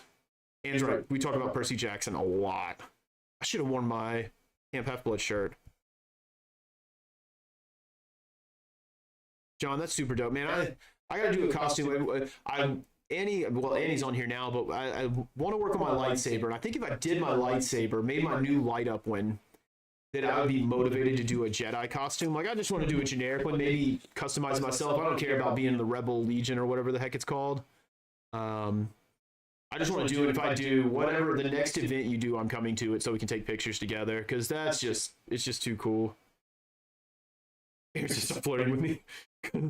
Aaron, I don't flirt. Well, I am flirting with you, but that's something else I'm passionate about, is hyping up your friends. We always joke as my gym bros and I, we lift heavy weights and lift each other's spirits, because I mean, I had a friend who he was just down on himself. He was having a bad year. He had a couple of injuries, and I was doing bigger runs than him and succeeding on these runs where he wasn't able to. And then our friend Joe was lifting, and for once he was not the biggest dude in the gym, and so he had people bigger than him lifting, and he's like, "Man, Brad's faster and stronger than me, not even the biggest guy in the gym." And I pulled him aside. I was like, "Look, man, you got a cool job that you're doing great at. You have a wife who loves you. You have a run group that's very passionate, very dedicated, very great community that we've built, and you've got 3 to 5 people who will wake up at 4 a.m. and come lift with you every day of the week." I was like, be kinder to yourself. So always, if your friends are struggling, remind them to be kind to themselves, because the internet and the wider world would like you think we're all angry and hate each other, and we don't. And it's okay to be angry and hate stuff, but we also need to, we got our comic group. Matt, we need to check in, and Matt checked in on how you doing. Now, Corey sometimes uses colorful language when he asks how we're doing, but he does all the time. We know it means I love you. So it's very offensive. And so yeah, Corey's very. Was it him? No, Aaron got a muted word on one night. Yeah, that was so funny. What did he say? Oh, he said blue balls. Yeah, blue balls. Yeah, Ann says at cons, if you don't engage, how can you make sales? True, it's not impossible, but every experience I've had, the people who are personable, and there's a definitely, if somebody comes over and you try to talk to them and they don't engage, that's fine, let them go. Maybe they're introverted and don't need to talk, that's fine. But yeah, the people who don't hide and they actually, work the crowd do better. I mean, that's like those people that were coming around to the tables like, man, how are you guys doing? We're like, man, we're killing it. Yeah. What are y'all doing? Just talking to people? Yeah, absolutely. They're like, what's your secret? I was like, there's no secret. It's skill. Scoot's art is selling itself. We could probably put up a wall of his art and it would sell okay on its own. The engagement is it's extra. Yeah. Mr. J-Hawk fan says, talking to new people is always fun. You can tell a stranger anything and never see them again. Yes. I love talking to people. Even like going back to dating, I love first dates. I love getting to know people and it's almost a game of trying to figure out where you connect, if you do connect, and how to expand upon that, how to keep the conversation going. Like keeping conversations going is almost a sport to me. Like I went on another date and the girl, like we were sitting there and I thought it was going good. And like I ordered another drink and she was like, no, I'm good. And I was like, uh-oh, time to wrap this up. She doesn't want to keep talking. And I'm trying to read the room and we talked for a couple more minutes going back and forth. And the waiter came up and she was like, actually, can I get another drink? And I was like, cool. So we sat for another 2 hours drinking and, talking. And so it's fun to meet new people and figure out where you meet on the same level, or if you don't, and kind of not necessarily pry information out, but learn about also people. Too, though, if you have that conversation and then you find that you click on something, it's super exciting. Oh yeah, absolutely. Yeah, absolutely. And I say, like, even I like when it's something new to me, because I'm fascinated by it. I want to learn. Like, I try not to get my pharmacist friend to talk about pharmacy too much because he works hard and he doesn't want to, talk about it after hours, and that's fine. But like, I was running and sort of dating an opera singer for a while, and it was so fun because I love orchestral music and I like operas, but not on the same level of hers. Like, I have a passing knowledge of it. So she would tell me these things and I had to go home and research them, and I'd bring back questions, and it was just, she was so passionate about it. It was super fun to talk about, and made runs go by really fast too. Ann said, my friend Robin says I always sell her books better than she does, but that's one of my best friends, so why wouldn't I hype her up? Yeah, funny enough is when I was selling a book 2 years ago at Scoot's booth, I was over here, and you would have thought Scoot hung the moon how I was hyping him up, and they're like, oh, that's a book I made. If you want to check it out, go for it. And yeah, it's hard to hype yourself. Not to say it's impossible, but it is a little harder. Yeah. John said, one of my Stormtrooper wives comes along as Leia from time to time, and he loves it. I don't care if you are in the group, but if you have a Star Wars costume, you're with us. He said, I don't make the sales, I just, yeah. Annie made it. So Annie, of course, does, Costume Sister, does a podcast called the Cosplay Cafe. Yeah. Okay, yeah. And they did a charity event for helping kids raise money for kids to get free comic books, which is super dope. I think it's comics for a lot of people, because I think they can send them to people in the military and things like that, which is very cool. But she wanted to interview some creators, so she got a writer on, and Scoot wasn't available, unfortunately, but I was on. And one, it was super fun because I love talking about the creative process and all that. But when we were starting up, and he said, oh, don't worry, if there's silence, I'll fill it. And I was like, oh my God, that is my life motto. Like, if there's silence, I will fill it up if need be. I have to be really down and out to not want to talk. And that stuck with me. I thought it was a good tagline. So yeah, Aaron, who gives a shit? Just yap. He said, I like my quiet time and alone time, but at cons, I gain infinite energy. Wouldn't say I'm introverted. Okay, that's fair. Annie's the same way. I tell people all the time, is Annie will be quiet and she needs her alone time, and when she's ready to disconnect from society, leave her the hell alone and let her do what she wants. And then at a convention, or she puts on a costume and she'll transform, and that's fine. It's okay if you only want to talk and yap around certain people or at certain times. As Wolverine said, and Deadpool and Wolverine, shut the fuck up is also pretty. Finally saw that. Let's see. John said the handle is looking awesome. Reminds me of Forged in Fire. Was that show on History Channel where they made like blacksmith stuff? Yeah. Hallowfield said, I'll be doing my first con in May. I hope it goes well. Oh, cool. I'll have help at the booth from a more talkative friend. Yes, we've talked about that before, Hallowfield. It's necessary for me. If you don't have somebody who likes to talk, grab somebody who does. Find you a carnival barker and let him hang out. Scoot's fine. He does fine. Like, if I walk away, like the first couple of conventions we did, I wouldn't leave. Like, I almost wanted to pee in jars to keep from leaving the table. But now I know I can disappear for a second. It's fine.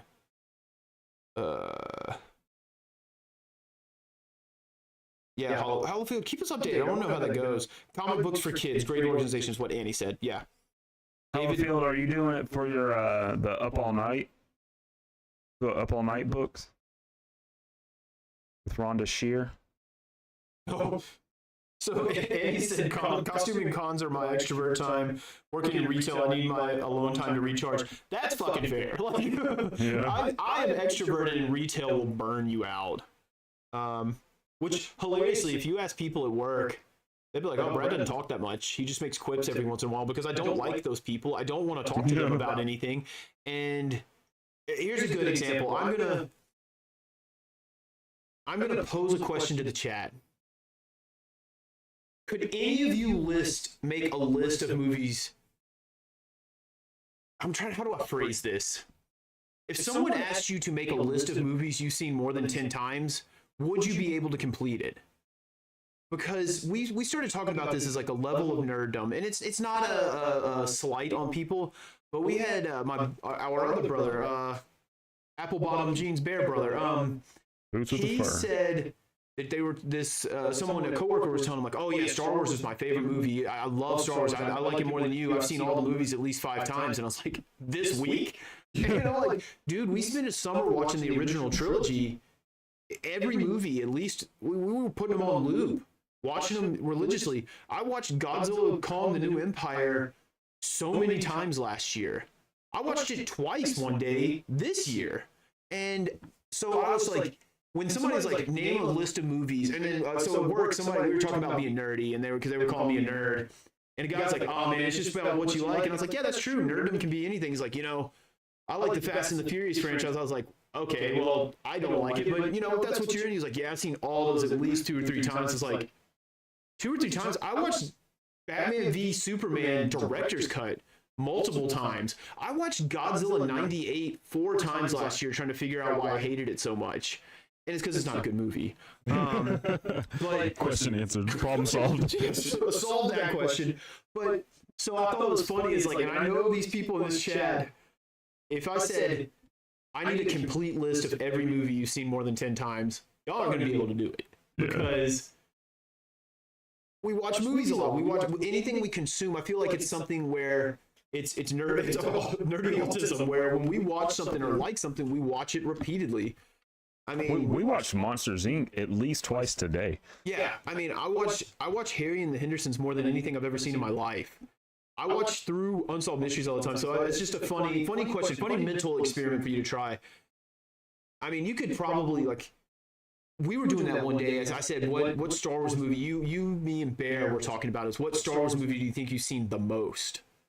That's so hard to say. My argument was Phantom Menace. Yeah. Now, okay, it's obviously a prequel or original trilogy. Yeah. As much as I liked Force Awakens, I have not watched it nearly. Now, Force Awakens is the movie I've seen the most times in theaters. Yeah. But I said Phantom Menace because you and I wore that VHS out, and when Bear bought the DVD, I watched it multiple times a day, almost every day. We put it on before we go to bed. I watched it religiously, and to this day, I still watch it because I like it and I don't care. So that was my argument with Phantom Menace. And he said quite a few. Can't even count how many times I've watched them. Yep. Matt and Nick says Clue, Hook, Batman, Batman Returns, Superman. Man, Clue is so good. Star Wars 1 through 6, Robin Hood, Men in Tights, Spaceballs, and Transformers the movie. Obviously, he means Transformers 86. We all know that. Are we about to start talking about Transformers now? Because every stream would transform into talking about Transformers. Matt, one of my favorite gifts to send to people is from Clue when the cop goes, yeah, this is America. It's a free country. He's like, I knew it was free, but I didn't know it was that free. Because when he doesn't realize they're all like, they're staging it, and it looks like everybody's alive, and a bunch of people have been murdered. Superman, are you talking about the original one? Because funny enough, I never seen the original Superman movie until, when did Mark had me come up? Mark was furious. Our friend Mark was upset that Scoot and I had never seen it. I still haven't seen it. And I gotta say, it was campy. And the effects, were clearly from the 70s. Yeah, it was like 78, 76, whatever it was. And I absolutely loved it. Superman was so hopeful and so fun, but also him and Lois Lane were aggressively flirting with one another. It was hilarious. Like, man, how'd they get away with this? But super fun movie. So I'm glad that made your list. Let's see. Star Wars, obviously. Hook is fun. My brothers and I are going to watch the animated Aladdin tonight. Yep. Can't imagine how many times I watched it. One step ahead of the The funny thing, Brad and I, before these streams, would always listen to Disney music. Yeah. Robin Hood and Little John walking through the forest. Slapped with a copyright.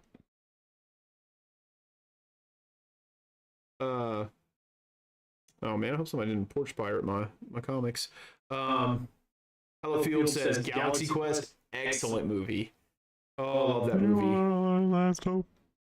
It's so good. Like, it's the best Star Trek movie ever. I love it. And can you breathe? Is there air? You don't know that. You're a guy.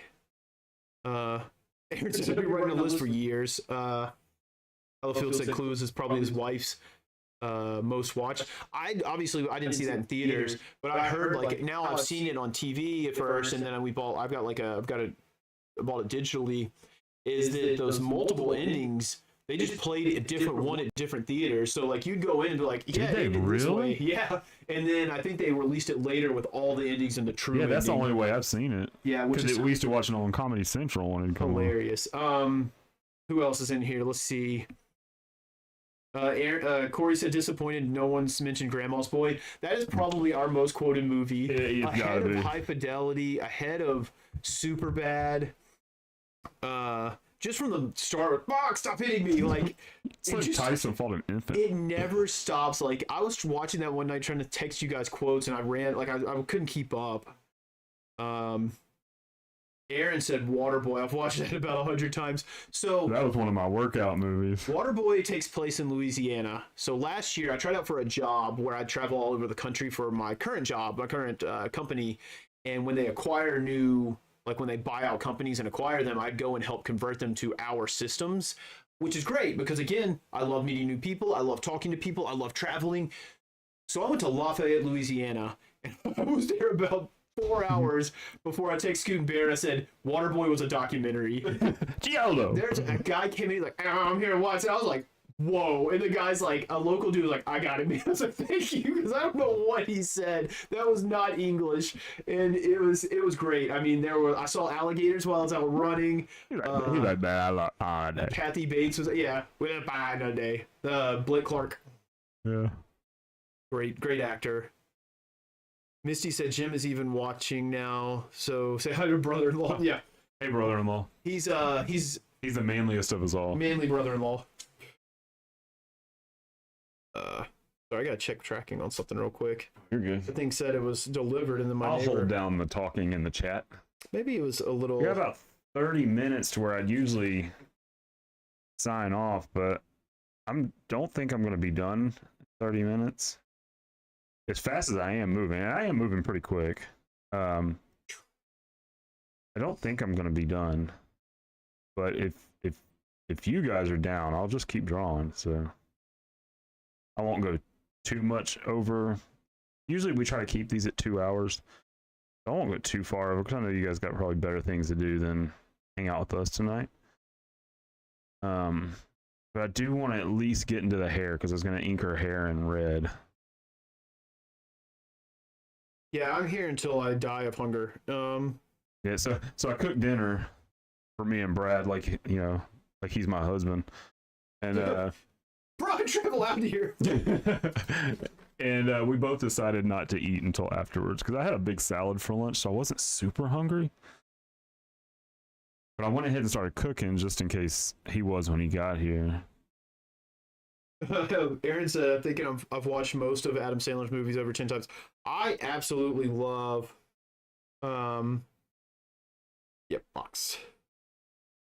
I love Waterboy and Longest Yard. Yeah, probably my two favorite movies of his. Longest Yard. I don't think I can't watch Billy Madison now. I don't think it's funny anymore. I never was a fan of it. I like Happy Gilmore still. Yeah. No, my favorite Adam Sandler movies is Hubie Halloween. Oh my god. God, I love that movie so much. But then is Sophie down there snoring? Yeah, she is. Okay. Put her to sleep. She's had a big day. Mr. Jayhawk fan says, forgetting Sarah Marshall, 40-year-old version, Wall-E. Wall-E, hell yeah. Lightyear, Chronicles. So funny enough, when my wife and I got married, our cake topper was gonna be Wall-E and Eva. We were gonna get the Funko Pops and put them up there. But instead, we went for Snow White and her man. When shit does happen. Look what happened to your ears. Look what happened to your ears. Aaron said Hubie is great. There you go. I love Hubie Halloween. People say whatever you want, but it may be my favorite Halloween movie. Oh, I mean, it's ridiculous, so I mean, I get it. I get why you like it. The Halloween vibes in that movie are perfect. I still think, like, I don't think I'll ever abandon Hocus Pocus. Yeah, I mean, we watch Hocus Pocus a lot, too. And Halloween is my jam. Like, I got a Halloween doormat in my room over here you guys can't see. But you got two of them he's going to share. It's not technically a Halloween movie. Actually, it's not a Halloween movie, but I watch Dog Soldiers every year. Yeah. Great. Well, anything kind of horror like can be It's considered. like the best werewolf movie ever. And cool practical effects. It's set, I want to say it's set in Scotland. Like Scotland. I'm pretty sure it's Scotland. And it's like Black Ops, or like, I don't know what they're called. They're whatever the UK's Black Ops are. Like they're rangers or whatever, and they're out training and running to a bunch of werewolves. It's awesome. But I'll watch it. I'm not much of horror, so it's a rare one I like. Oh, here's one. So Scoot, I've been trying to get him to watch it for a year or so now. Scoot's never seen Alien, the original Still Alien. haven't, yeah. I really want to watch it. No spoilers in the chat. I know it's like a 40-year-old movie now. No spoilers. Yeah, no spoilers. There's some stuff that's gonna mess him up. But I also want to wait till Brad's around when I can watch it. Ashley's gonna hate it. She's not gonna be able to watch it. Oh, John. John. I'll let you know if we can get you out to watch Alien with us. Dude, let's just plan it. We'll plan it, and we'll order pizza or make homemade pizzas, and we'll watch Alien. Hellfield said I'm scheduled to interview Mick Garris soon about Hocus Pocus and Masters of Horror. That's nice. Cool. Yeah, Alien to this day is just incredible. Aliens, the sequel, is really fun, really solid. You should watch that after you watch the first one. I liked Prometheus. Covenant was pretty fun. What was the one that came out last year? I don't remember that. I don't remember what it's called, but it was Revenant. And that might have been it. But the first one is just unmatched, and there's a cat in it. You would like that. Okay. There's a little orange cat. My mom showed us that for the first time. It's one of her favorite movies. Aliens is wonderful too.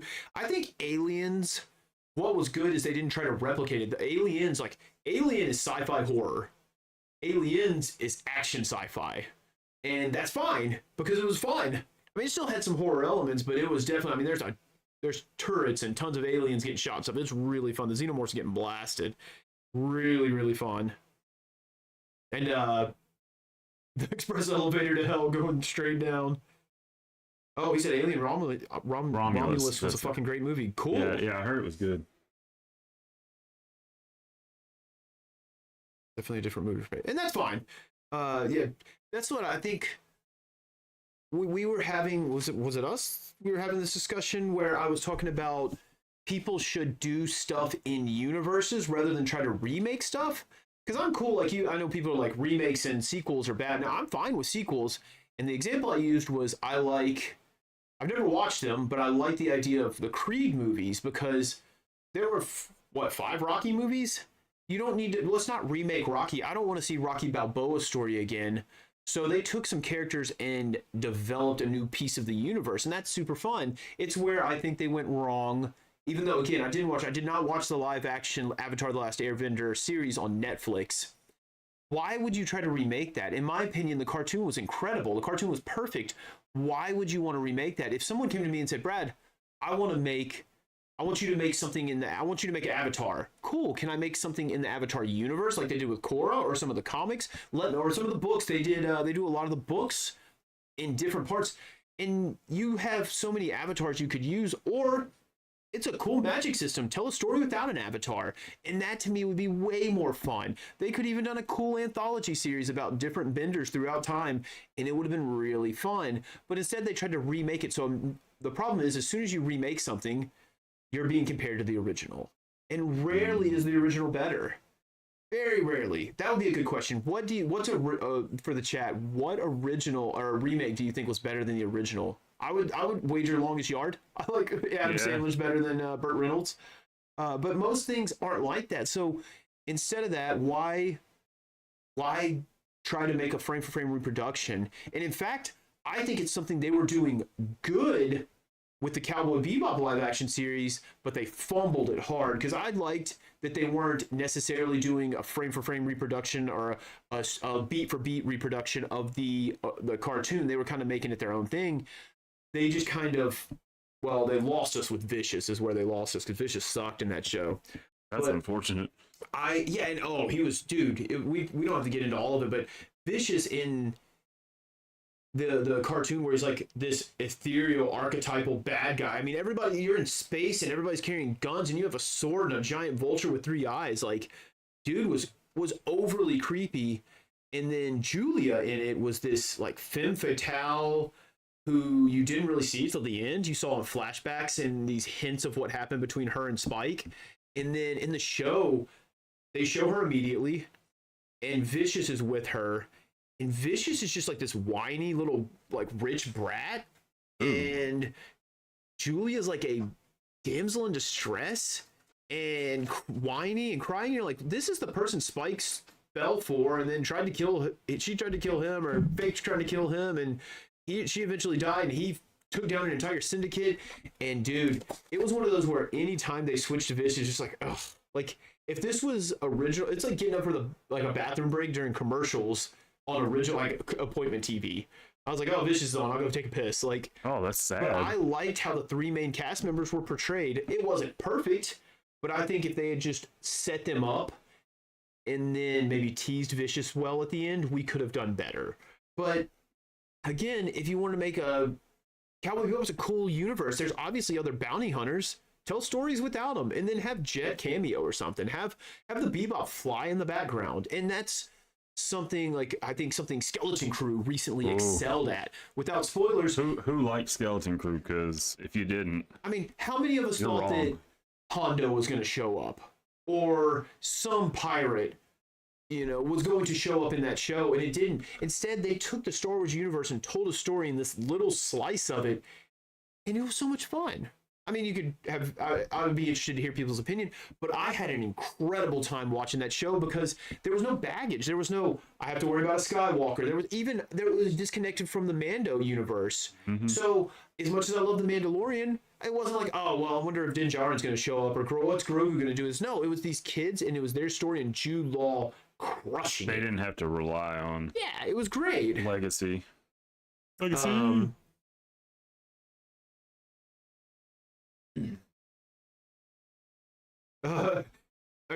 John says, I've been thinking about Last Airbender a lot lately. I don't think you'd be able to release it today in the same way you couldn't release Reno 911. I would throw The Office into that. The Office They wouldn't get away with that writing these days. I think they could do it differently, but not as thing. But I'm curious, John, why you think Avatar: The Last Airbender couldn't be released now? Interesting idea. And said, "Don't get me started on Vicious. The rest of the show was good. He didn't live up to his name in the live action, and he's absolutely correct." Again, I loved the people they cast for the other three. Even there was a scene where Faye comes in and they're like in a diner, and she's just yapping and annoying, and it's so funny because both of them, like, she is this beautiful woman in the show that she thinks everybody should fall all over, and lots of them do, but Spike and Jet just have no patience for her, and it's incredible. Live action. Aaron said live action Bebop hurt my soul. Live action One Piece pretty great. I only read the first. That was good. I only read the first 5 volumes of One Piece, and it's one of those things that, again, I'm gonna need the hyperbolic time chamber to read it all now. If that wouldn't come out when we were kids, woo man, that show was beautiful. And he said I watched Skeleton Crew while in the hospital with mom. It was amazing. Yes. Had fun watching it from Hollowfield. Singular stories in a universe is what we need. Yes, John, you are absolutely correct. I think that's what makes it great. And I think don't get me wrong, I loved Luke showing up in The Mandalorian when because we watched that finale with John. Oh yeah. John was over, we had a big finale party for that, and we were all so hyped we went quiet because when they were like, 1 X-Wing, we're saved, and we all went, of course you are. And then they showed the glove and the lightsaber. We're like, oh man, he walked in with the cloak up. And that's cool. I love that cameo, but the story was not dependent on him. And so that was good. I love the little cameo. I like Zeb showing up as a cameo in Mando later. I mean, like, those things are cool, but Mandalorian is still his own story. And now they're tying it back into the bigger universe now, but it's still his own slice of the world. And so, you know, like, there's a debate you'll see online, like, oh, what would you like more? To go back and have the prequels made in the style of Clone Wars TV show or have live action Clone Wars? Neither. Let's have new stories. Like, Ahsoka did that great. We got cool little snippets, flashbacks of live action Clone Wars. Tell me you didn't almost cry when you saw Hayden in his armor, in his Clone Wars armor. Like, that was beautiful. And then seeing Ahsoka as a kid and him, I loved when the force projection of him went to the Siege of Mandalore. I was like, I don't remember this one. And she's like, yeah, you weren't here yet, or you weren't here for this one. And that was super cool. We don't need to remake stuff. We can just produce new content that's very good and made with a really well-made story. Don't be beholden to anything. They said that with Friendly Neighborhood Spider-Man, is it was supposed to be canon to MCU, and then they said, no, we're not going to do that because it's limiting us, and we're not going to watch it. I haven't watched it yet. It's outstanding. I'd highly suggest watching it. Aaron said, great casting for Bebop's main crew, but the show sucked. Yes.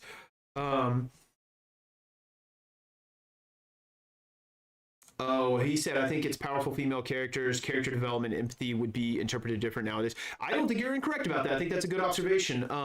People would probably be like, oh, cool. These people are woke now. I mean, people hated on Korra when it came out for the same reasons because they have woman avatar, which I don't get because Kyoshi was the main one they talked to, one of the main other avatars that Aang talked to. And then, of course, she was like bisexual, and so people had a problem with that because people always gotta have a problem. But Korra, my hot take, and it's not meant to be a hot take, is I like Legend of Korra more than I like Avatar: The Last Airbender. Same way as I like the Wax and Wayne series more than I like the original Mistborn. Is I like the universe was established. There wasn't one big universe ending like epic. There were a lot of cool there were 4 separate stories that were super fun. And that's not a knock on Avatar because Avatar is incredible. Shadows of the Empire and Clone Wars style. I would watch that. I would watch the ever-loving hell out of that. Yeah, me too. Dude, when they, because Jude Law, of course, had like a billion aliases in Skeleton Crew, and they called him Dash. I can't remember what else they called him, but they said Dash, and I was like, man. And I always thought that is like, they're obviously going towards Heir to the Empire stuff with the Mandalorian, and I don't want, if they wanted to bring Aldrin in as Han, I'd be fine with that, because just recast him. I'm tired of deepfakes. But if they didn't want to recast Han again, which I don't get because he did an incredible job, as normal, Hollywood learned the wrong lessons on Solo not doing as well as they hoped. I want them to take the Han character out of Heir to the Empire and put Dash Rendar in his place. And then you can just cast a new person, because Dash has never, well, he's had live action people, but he's never had a new live action character, actor, and they could throw him in there. And that would be incredible. He could be the roguish, fighter pilot they need. And then seeing the Outrider in live action would be so cool. It was like seeing the Ghost in live action. Aaron said, I liked it too, Scoot. It's being dogged on, and I don't get why. Man, I've heard nothing but good things on it, but it's being dogged. I don't really ever read other people's opinions because I can care less, but I loved it. Now, granted, I watched the new Rockstars, and they're just hype about everything. Yeah, they are. And even like they're hype, and when things aren't good, like they of course make fun of Madam Web. Yeah. But still, like his review of Madam, or not his breakdown of Madam Web, he was still talking about where he thought it went wrong, what he thought went right.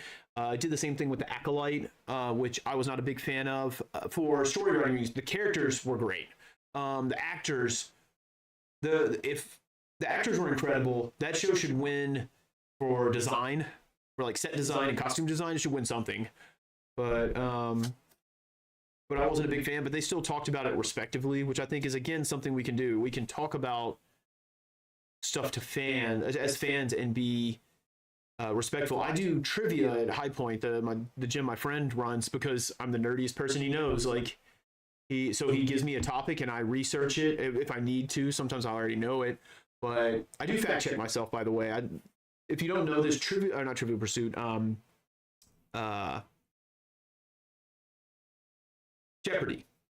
Jeopardy tries to find 2 to 3 sources to validate an answer before they put it on the show. And I try to do that with my stuff. Like I'll try to reference it on several different websites usually, or source books. But I did Star Wars. And Star Wars has got to be the most toxic fan base to be on the internet with, because everybody has an idea of what they think Star Wars is, but the thing they're missing is that Star Wars is for everyone. Star Wars doesn't have to be Andor. Andor was heavy. It was a good show, but it was really heavy to where I've never revisited it. I probably will now because the new one's coming out. But I think Skeleton Crew has probably been the best show right there, The Mandalorian, especially the first 2 seasons. Well, actually, I like all 3 seasons of Mandalorian. I like the swashbuckling action adventure. I like that in Skeleton Crew they were okay being a little goofy sometimes. Even The Mandalorian did that, Yeah. They were cheesy sometimes, and that's what Star Wars is to me, and that's what my favorite is. But Star Wars can also be Andor, where it's this deep dystopian like hellscape. And Luther can drop that crazy speech he did on that guy who he's like, I don't care if you have a family, you're my double agent, and you're staying undercover. He's like sacrificing people, and it's really dark and deep, and that's fine. Star Wars can also be. I've said this is if I could make if they came to me and said, Brad, you're making a Star Wars show, what do you want it to be? I want it to be a rom-com. I guarantee you I can make a rom-com in a Star Wars universe, and it would be hilarious, because Star Wars can literally be anything you need it to be. It worked. Look at the Visions, where it was all was that Visions where it was all anime style. Star Wars can be anime. Oh yeah. Star Wars can be whatever you need it to be, but the internet would lead you to think that Star Wars fans all just yell at each other all the time and scream about it. But like I had 50 people, probably like 35 people in there, and all of them. One of the people there had a floral design, like traditional American tattoo with Darth Vader's face in the middle. And there was a dude who had a whole sleeve. There was a guy who came dressed up as Darth Vader. There were people in there who, other than like I was ripping on one guy because one of the questions mentioned Darth Vader and Obi-Wan's duel on Mustafar, and he's like, "Don't you mean Anakin?" And I was like, "I don't."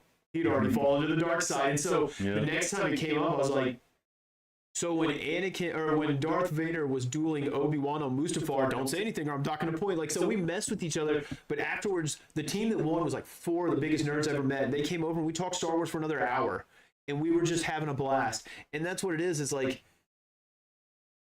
the internet wants you to think there's noise, wants you to think everybody hates you, but get people together. And yeah, I may not like John liked Acolyte. Him and I were talking about it. I was like, dude, it just didn't work for me because of these reasons, and that's okay. People just got to understand that it's okay to not like something. It's okay to not like something, and your reason could be I don't like it. Yeah, it's as easy as that. But it also, people need to realize that it's okay to like something. And if you try to take someone's joy out of enjoying something, You suck. Yeah, we've said that numerous times with the Venom movies. We're not fans of the Venom movies. Yeah. But if you like it, awesome, man. Good for you. I know Hayashi is a fan of them. Cool. I watch them all the time. I mean, Hayashi's wrong, though. But, yeah, remember, we call it the Ben Reilly protocol. Just because it doesn't work for you doesn't mean it worked for someone else. The only thing necessary for something to be enjoyed is for someone to enjoy it. Yep. Aaron said, I like both Avatar series equally. What a fence rider. Totally agree with the two. What a fence rider. And said Solo was underrated. I think so too. Solo suffered because of how poor. Again, we've probably talked about this before, but Disney was like, oh, it's because we recast. Is it okay that Sophie's going to the bathroom? She's going to eat some stuff? She'll probably just drink out of the toilet. Okay. I didn't know she's going to eat something and have to get her stomach pumped. There's no trash can in there. I remember when Lucasfilm came out and said, oh, people were tired of Star Wars. We had two movies too close together. And it's like, dude, the same year you did that, Marvel had 3 movies and all of them made $1 billion. So granted, one was Infinity Wars. It was going to make $1 billion. Yeah. The second was Black Panther. Very unique. One of the first big black superhero movies. It was going to do good money. Also, it helped that it was a banging movie. It was awesome. Sure. The other one was Ant-Man and Wasp. Ant-Man and Wasp was not going to make a ton of money. Ant-Man and Wasp is not the best rated movie, and it still almost made $1 billion. All right, we're going to zoom out real quick. Sorry if it didn't make $1 billion. So this is where we're at currently. So we're at 7:50. Usually we cut out in 2 hours. I'm going to let you guys decide. Y'all let me know if you want me to keep going. If so, I'm gonna go in on the hair for a little while. But y'all let me know. If y'all are tired and y'all want to bang out, that's fine. We'll do this giveaway. And then we can call it. Yeah, so actually while you're still talking, I'm gonna write down the entries for the Aaron said I maybe argue DC movie TV fandom can be quite rough. I don't know a lot about that. I know the Snyder Cut people need to get a life. Which is just a sort of a joke. John said, my only argument for things is I don't like it, is it wasn't made for me, or I think it was, and I think that is totally acceptable. And yeah, that's cool. I like discussing why I don't like stuff with people, because it's interesting to see why someone likes something that I didn't, and maybe they could change my mind. Maybe, and not in a bad way, not like you're wrong, you have to like this, or you should hate it because of this. Aaron said he liked the Acolyte, and that's fine. That's cool. I'm glad he enjoyed it. I had some issues with it and stuff that just didn't land for me, and that's fine. You know what? That's what I told. We had a friend who was like, I can't believe Disney bought Marvel. It's over. It's all going to suck. And I was like, look, Lucas was never going to make another project. So if we get 10 terrible movies and one good one, that's one good Star Wars movie that we were never going to have under Lucas.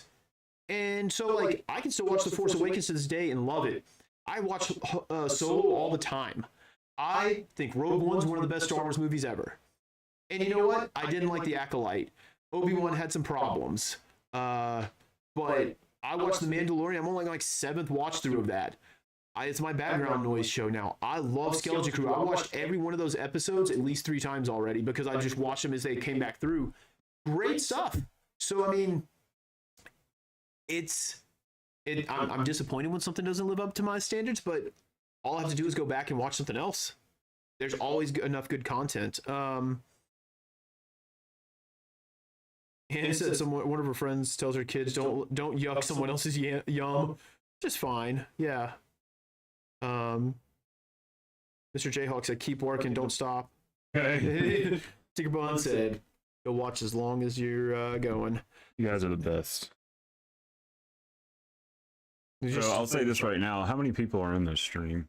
16 now. 16. So if there's anybody in here that hasn't already and you want to be entered into the giveaway, go to my Instagram page, click on my latest post, and like the post and comment with what character that you would like on a sketch card. So far, it looks like we have 1, 2, 3, 4, 5, 6, 7 entrants. Only 7 entrants, so the odds are pretty good. John said you're never going to make everyone happy with the final product. You like what you like. There's a great if I can ever recommend, I love director's commentaries and breakdown. I like hearing people talk about their craft. And Bob Zemeckis and Bob Gale did so much bonus content for the Back to the Future Blu-ray set. And it was my first Blu-ray set I ever bought. I love it to this day. And they talked about when the studio approached me and said, hey, we want a sequel to Back to the Future. And they had never planned one. And they said they were freaking out because the problem with a sequel is that as soon as someone sees a movie and they walk out of the theater, whether they're trying to or not, whether they're writers or artists or even they're just consumers, they are writing the sequel in their head. They're writing what they think should happen and how it should be. So you're not going to make everyone happy. So your job is to write the story you want and make it as good as possible. And I think that's something that they're kind of missing, is sometimes it seems like Star Wars, I'll say Disney, because I'm going to paint with a broad brush and say Disney. I think Disney is writing for an audience, and they shouldn't be doing that. They should just be writing good stories. And that's what the Mark always says is, who cares? Make a good story. And that's what I think Skeleton Crew did well. I think like when you have people like Jon Favreau, who did The Mandalorian, he had an idea of what he wanted to do. And I think he had the force to where if, say, Disney comes to him and says, we want you to change this, and he goes, no, this is my story, that he can push back. Yeah, he has some clout, so for sure. Aaron said he's commented now. Oh, Sophie, hey, girl. We wouldn't ship to you, Aaron, so disqualified. Actually, the reason I did the sketch card, one, because I can usually whip them out pretty quickly. Two, the only way you can get a colored piece from me. And then three, they're really cheap to sheep. They're really cheap to ship, even if I needed to ship it overseas. So.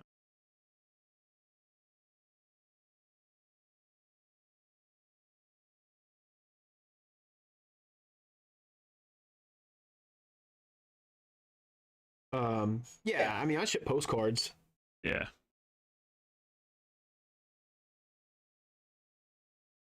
Oh, good.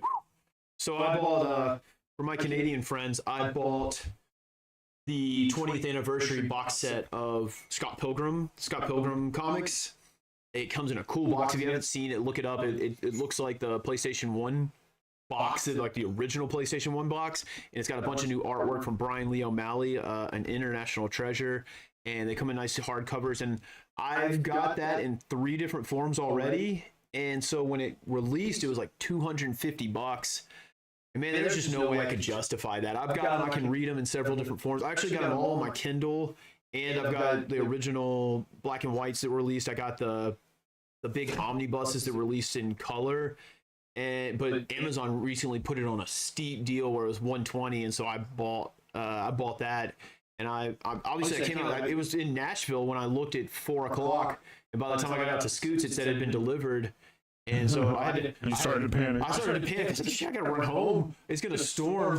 And my neighbor, my neighbor's super cool. I don't really know anything about her. She has an adorable dog named Nova, and every once in a while she'll be like, "Hey, I'm out of town. If a package shows up, can you hold on to me?" And we hold packages for each other because it's we're a cool neighborhood, and really good at holding packages. And so she said she couldn't find it, and I was kind of panicking, and she found that they put it beside my steps, which I don't get. But cool, she's got it out of the rain.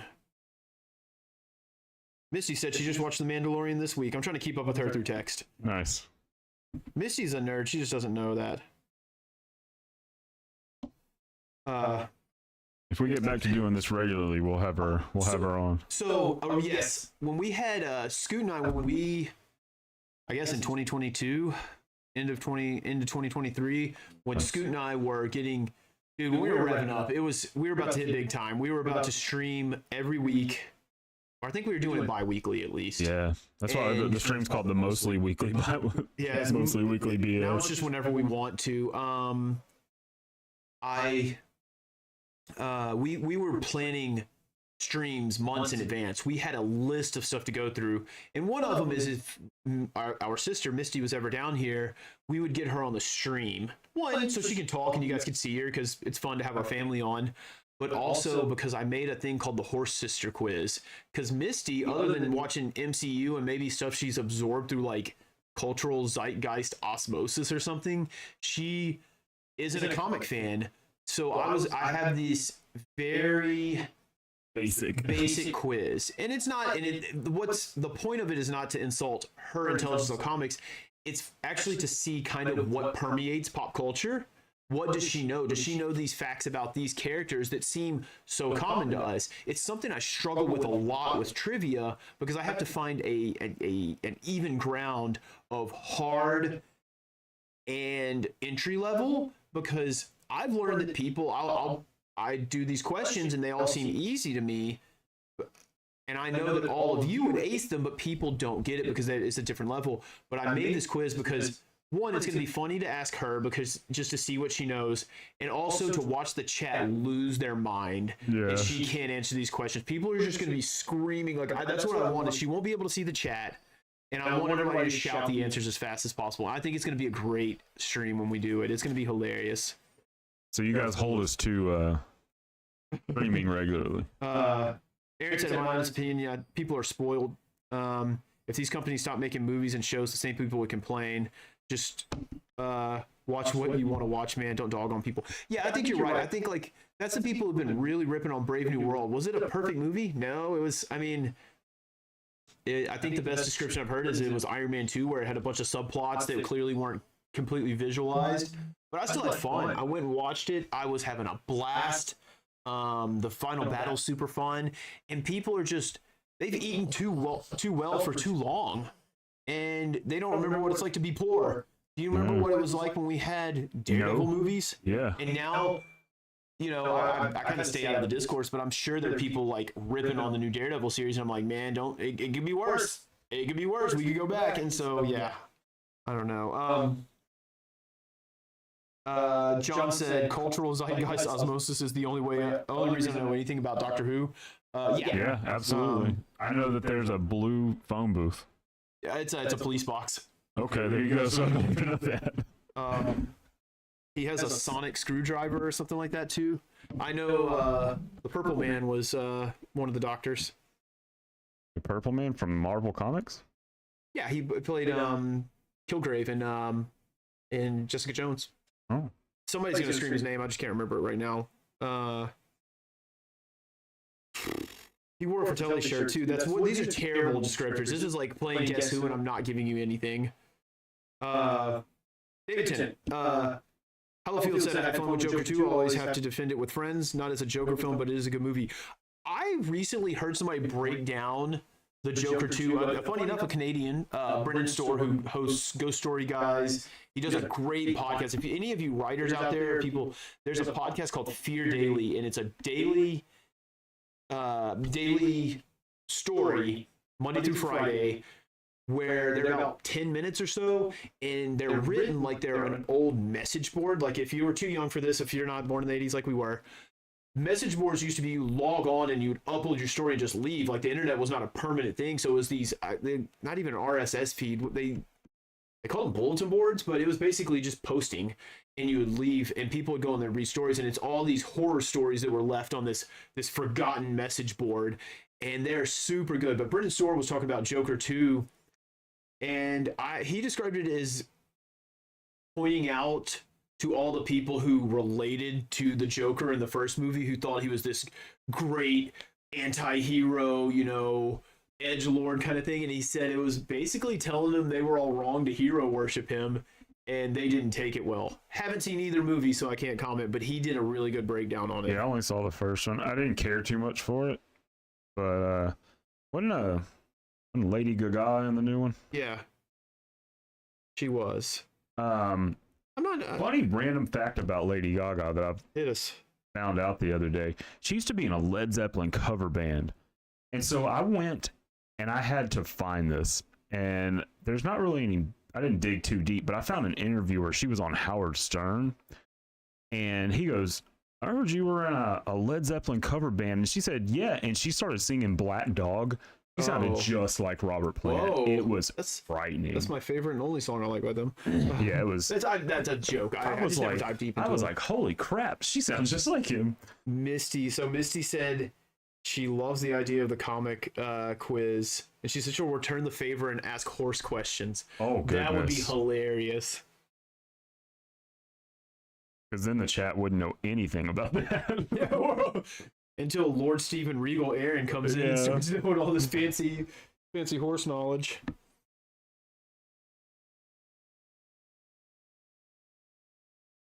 Ever named Pokemon 2. Oh my gosh. Oh yeah. Dang, that was one of Scoot's first Instagram lives. We were doing 10-minute, what was it? 5-minute drawings? 5-minute sketches. So I had a bunch of stuff in a bowl, and Scoot had to pull something out, and he had 2 minutes to look at it and then 5 minutes to draw. And this was before Instagram saved your videos. Yeah. So we could play music, and we were playing stuff, and we did the poker rap for one of them, and we still do that. I can still jam that poker rap. Oh yeah, absolutely. I went to a race in February, and we were all hanging out in the cabin drinking and stuff afterwards, and I released my full autism on them I was like, oh, you guys ever learn list songs? And they're like, list songs? And so I played like Yakko's World and Poker Rap and Pokemon and all those, and they're like, how do you memorize all these? It's like, and I was like, he's like, this is too much knowledge. It's like, you have a doctorate, man. I don't want to hear anything about memorizing knowledge. But yeah. I love those songs. I still need to watch the rest of Good Omens. Unfortunately, it seems like Neil Gaiman turned out to be a real scumbag, and all his stuff got canceled. Which sucks because Good Omens was fun. It was a real fun show. I'll never be as cool as David Tennant walking out of a flaming vehicle on fire to save his angel friend.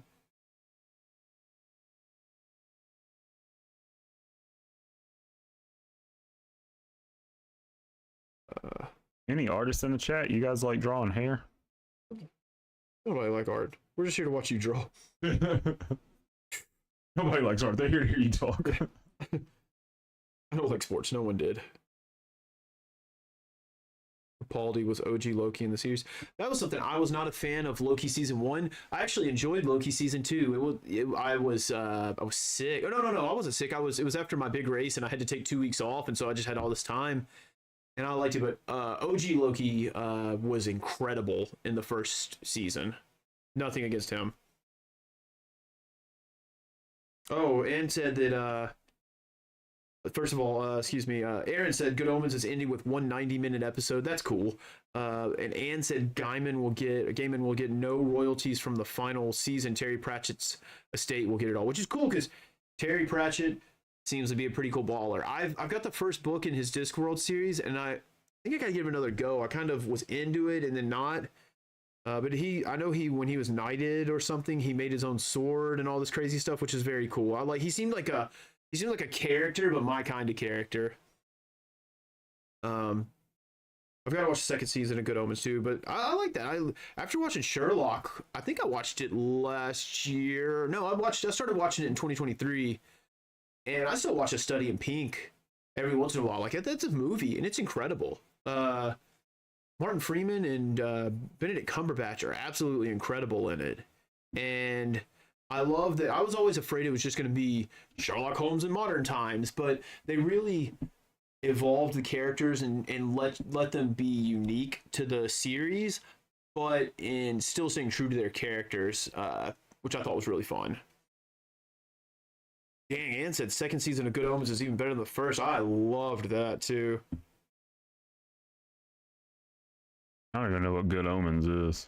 It's a story about this angel and demon who have kind of been friends throughout time and aren't really, or they try to say they're not friends.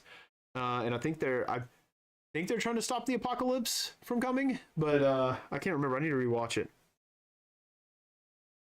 Study in Pink is a really good episode. I think the showdown between Sherlock and the killer at the end is a very interesting way, because the guy almost understood how Sherlock's mind worked, where he was going to almost make him kill himself, and it was very interesting. And then I like at the end where they're like, we can't giggle, it's a crime scene. There's a lot of good stuff in there. And says she's wearing a shirt with a Crowley coat on. Mr. Crowley. Yeah, I like that. I wasn't a huge fan of the final episode of Sherlock, but because I don't know, it felt like his sister was the one-up. Like, I love in the original books and how Mycroft was supposed to be smarter than Sherlock, but he wouldn't do the legwork to prove it. So I like how they adapted that in the new series where Moriarty is like this incredibly important spy black ops member of, I guess technically England's government, but he also destabilizes stuff all the time in other countries. But he would rely on, he knew what he needed to do and he would outsource it to other people. I always thought that was really fun. Richard Grant. Fun series. And I liked the 90-minute format. So they just told like a big story and you had these little movies every time you watch them. Of course, I didn't have to wait years like everybody else. I just watched them after they all came out. I did like the period when they did where it was accurate to the time of the original Sherlock Holmes. That was fun.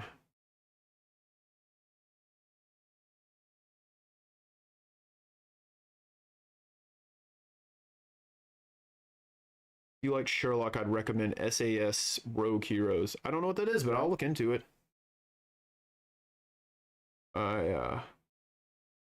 I've been rewatching How I Met Your Mother, which I haven't watched since it ended, because if you've watched that show, the ending is something else. It's not good. I think it's only comparable to like Game of Thrones of how the fans were so furious at the end, how it dropped off and how it did not meet expectations, I believe.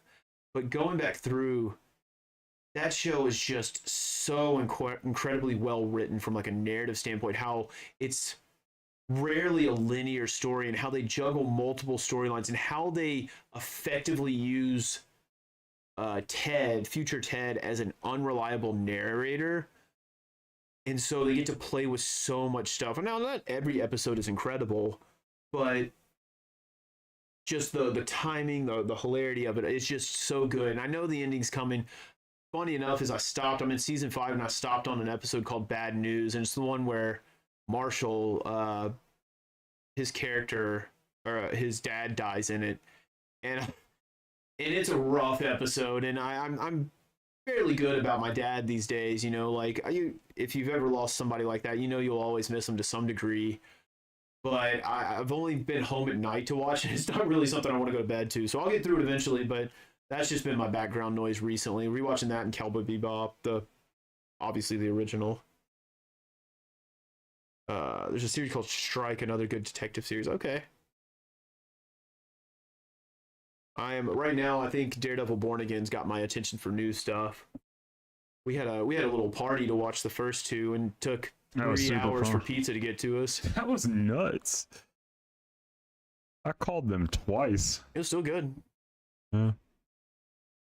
The show or the pizza? I was very disappointed that we had to pause the show, but yeah. And I've been listening to Get Free by the Vines as my hype song for a week now. Wanna get free. They also played The Future Starts Slow by The Kills, which is a great song. John said I'm waiting for Daredevil to completely come out. Obviously, we're not going to spoil anything for that. It's too new. I mean, I still haven't watched this week. I'm talking about music and stuff. I like The Kills. I learned from they have that song, The Future Starts Slow, and No Wow play in Person of Interest, one of my top 5 favorite shows of all time. And so I was excited to hear that. But yeah, I've been enjoying Daredevil Born Again. And fair enough, John. Waiting until something comes out so you can purge through it or binge through it is perfectly acceptable. A way to practice patience. Yeah, because I was Tuesday. I finished running and showered, and I was like eating. I was like, I need 8 o'clock to get here. I need to watch this so bad.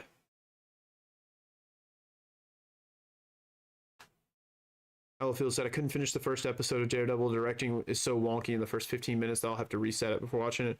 I guess that's fair. Again, Hollow, that's how you feel. You can see, because obviously that series. This isn't spoilers. This is just production stuff. That series, I think they had filmed several episodes, and they didn't like the direction it was going in. Well, I've heard Vincent D'Onofrio made the push, and they basically scrapped almost everything they did and started over. And So you can see sometimes. I think you can see the seams where they cut stuff in, because obviously Karen and Foggy weren't even in the original series, and they brought them back, and I think you can see that to some degree. But I've been enjoying it. He said, "Can I talk about a 1-second cameo nobody picked up on in Daredevil?" Is it a super spoiler? I mean, I didn't see any cameos. I've seen some potential. I don't know if they're spoilers. There's stuff there like production cameos. John said, "Oh, I messed up. I should have asked for Alloy from Horizon Zero Dawn to keep with the Red Sonja theme." I always thought that she was Red Sonja-esque. If someone, whoever wins the giveaway, I'm gonna have them reach out to me anyway, so they can change who they want. Hit us, Aaron. I'm curious about this now.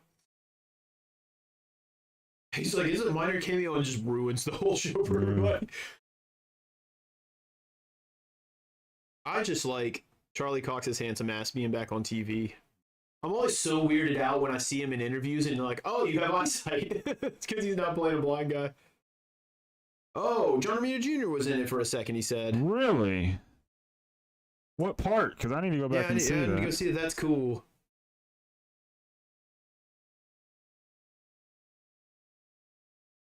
The legacy. John Romita the third better step up.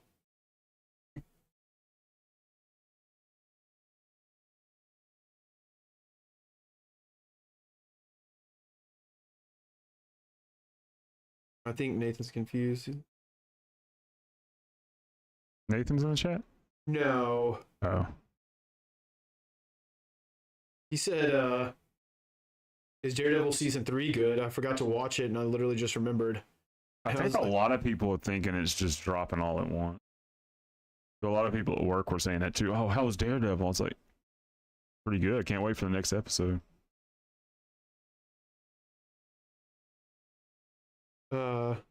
I said, you talking about the third season on Netflix? Because that was fucking incredible. If you mean Born Again, yes, I've been enjoying it. Oh, street interviews. Okay, the BB report. That's what he's talking about. Oh. How did I not notice that? Without spoilers, I know how you didn't notice it. we were all invested. In holler, you can wait. Oh God, Nathan.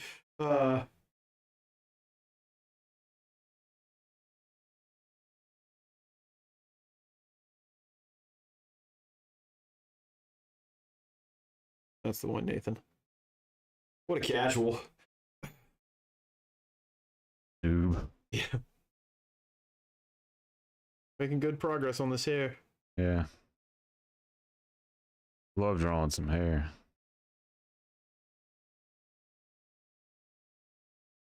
See what Nathan said. I think I got him straightened out now.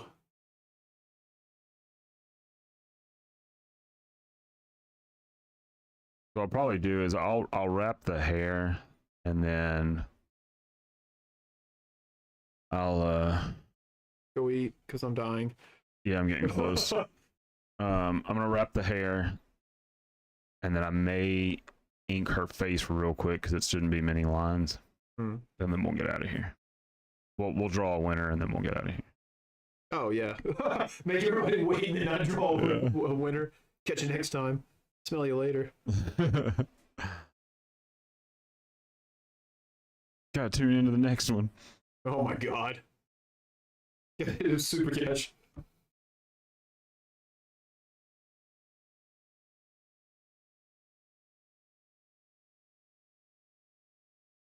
You guys still awake in there? Yeah, we still got the crew in here.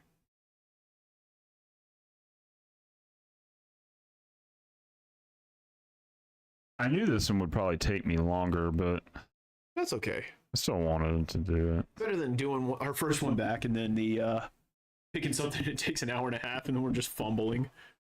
But I can also tell that I've gotten faster. Yeah. I mean, this is a full-ass piece of artwork that almost is completely inked, and I mean, at this point, basically 2 hours. So, Corey has left the chat, so he's probably fuming. All right. Next cover I do, I'm just gonna ink it myself. You're gonna Venmo yourself the money for the inks. Yeah. Aaron said Brad loves to tease me, so I'm not surprised. What I do.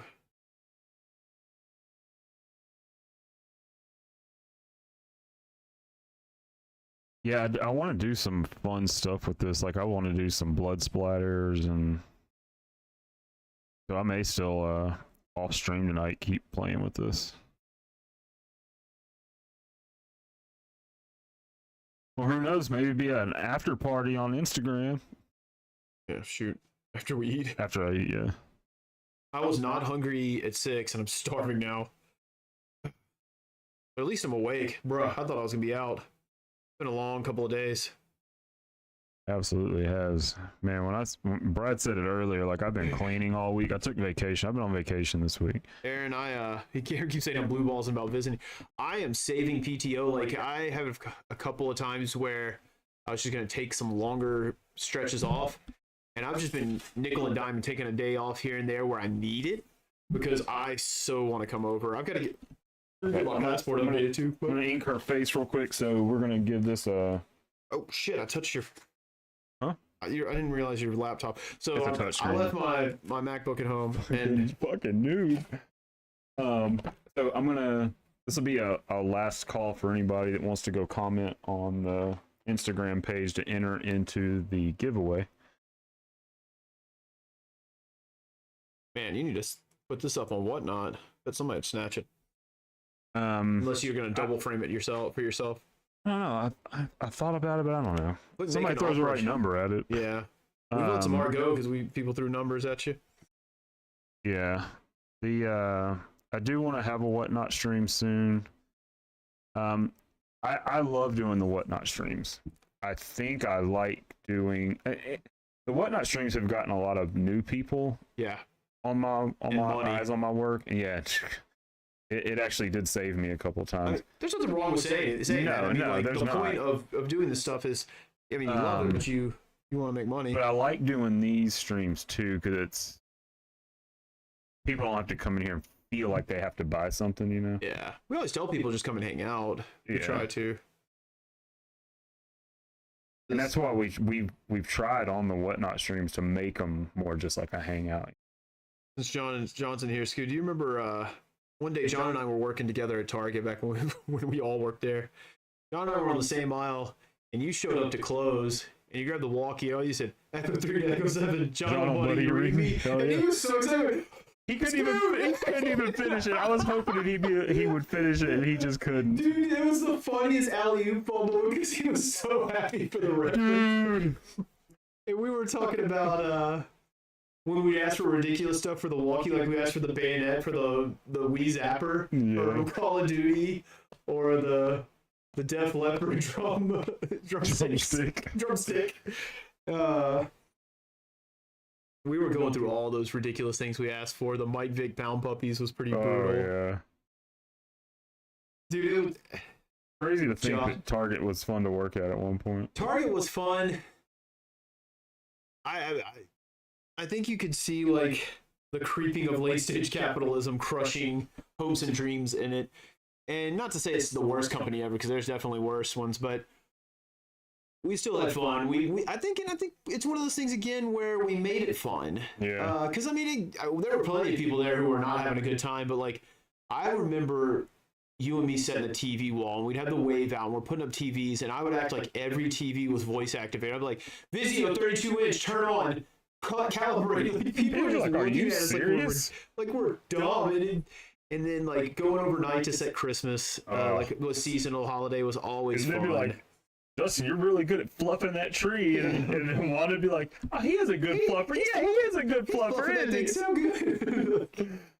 Just doing ridiculous stuff with TJ and John and Annie when she joined up. The few times we did Planorama and the Panoramas were so Johnson at the place we made it our own. Yeah, and that's super true. There's still to this day. There's still like when we did the Planorama and set up the Poplar 9240 store 2474. We were supposed to. I think John was with us. But we were supposed to be auditing stuff, and they gave us sticky notes, and we just went around drawing pictures and sticking them up place. And there's still a few hidden there that we put up. But yeah, it's one of those things where we found a cool group of people and made it our own. Yeah. Sorry, I found a few black spots I didn't fill in. That's not her face. How much do you have left for arm bracelet things? Yeah, I'm not gonna finish that. That's just, and I'm just filling in these black parts real quick. Yeah, and I think that's good. So Target absolutely overworked us and underpaid us, and that's all retail. Yeah, and that's not even, I guess, an insult to them. It's just an insult to minimum wage corporate greed.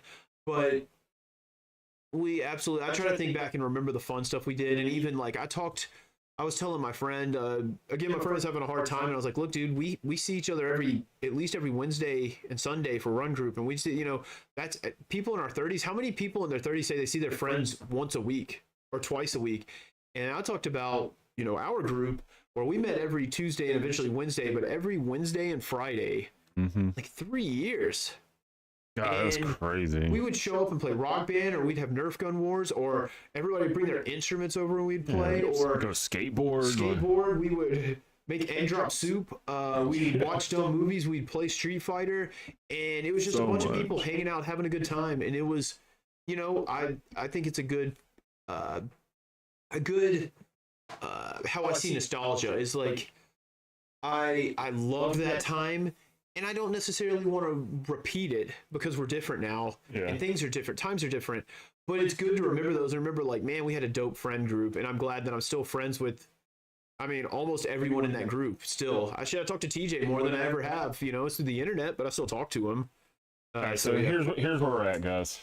Not 100% completed. I'm not getting to do some of the major fun stuff that I wanted to do, but it's okay. Yeah, John said, TJ, Mark, and I talk about it a lot, though, is I can only think it for the friends it gave me. Yeah, some of my closest friends we met at Target. Looking pretty good. Yeah. Bad.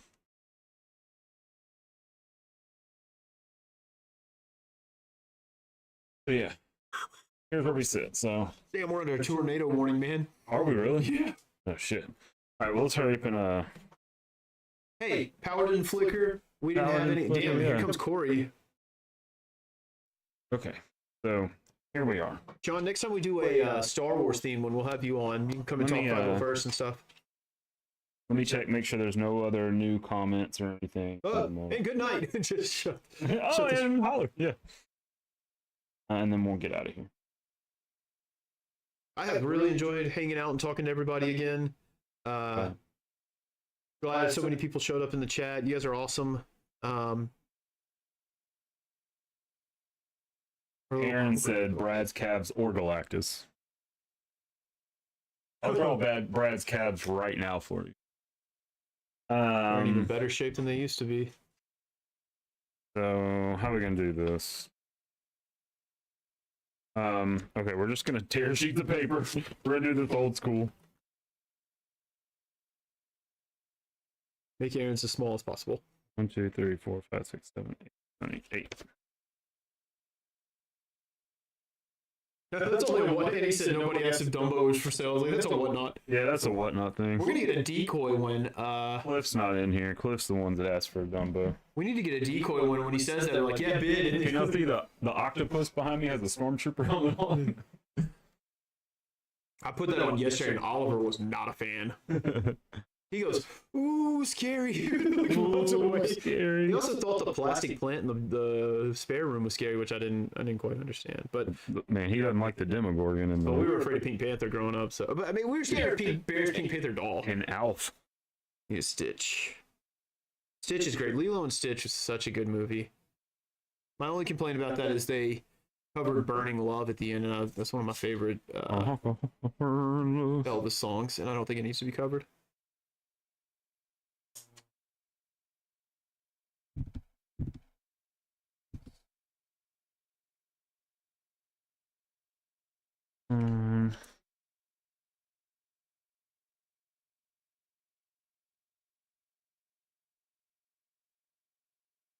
All right, I just wrote names in short form on here, so I got their actual name written here. So Oh, John said I always cover my eyes for kids to get scared at troops, and more times than not, we wind up playing peekaboo. Nice. What a sweetie. Yeah.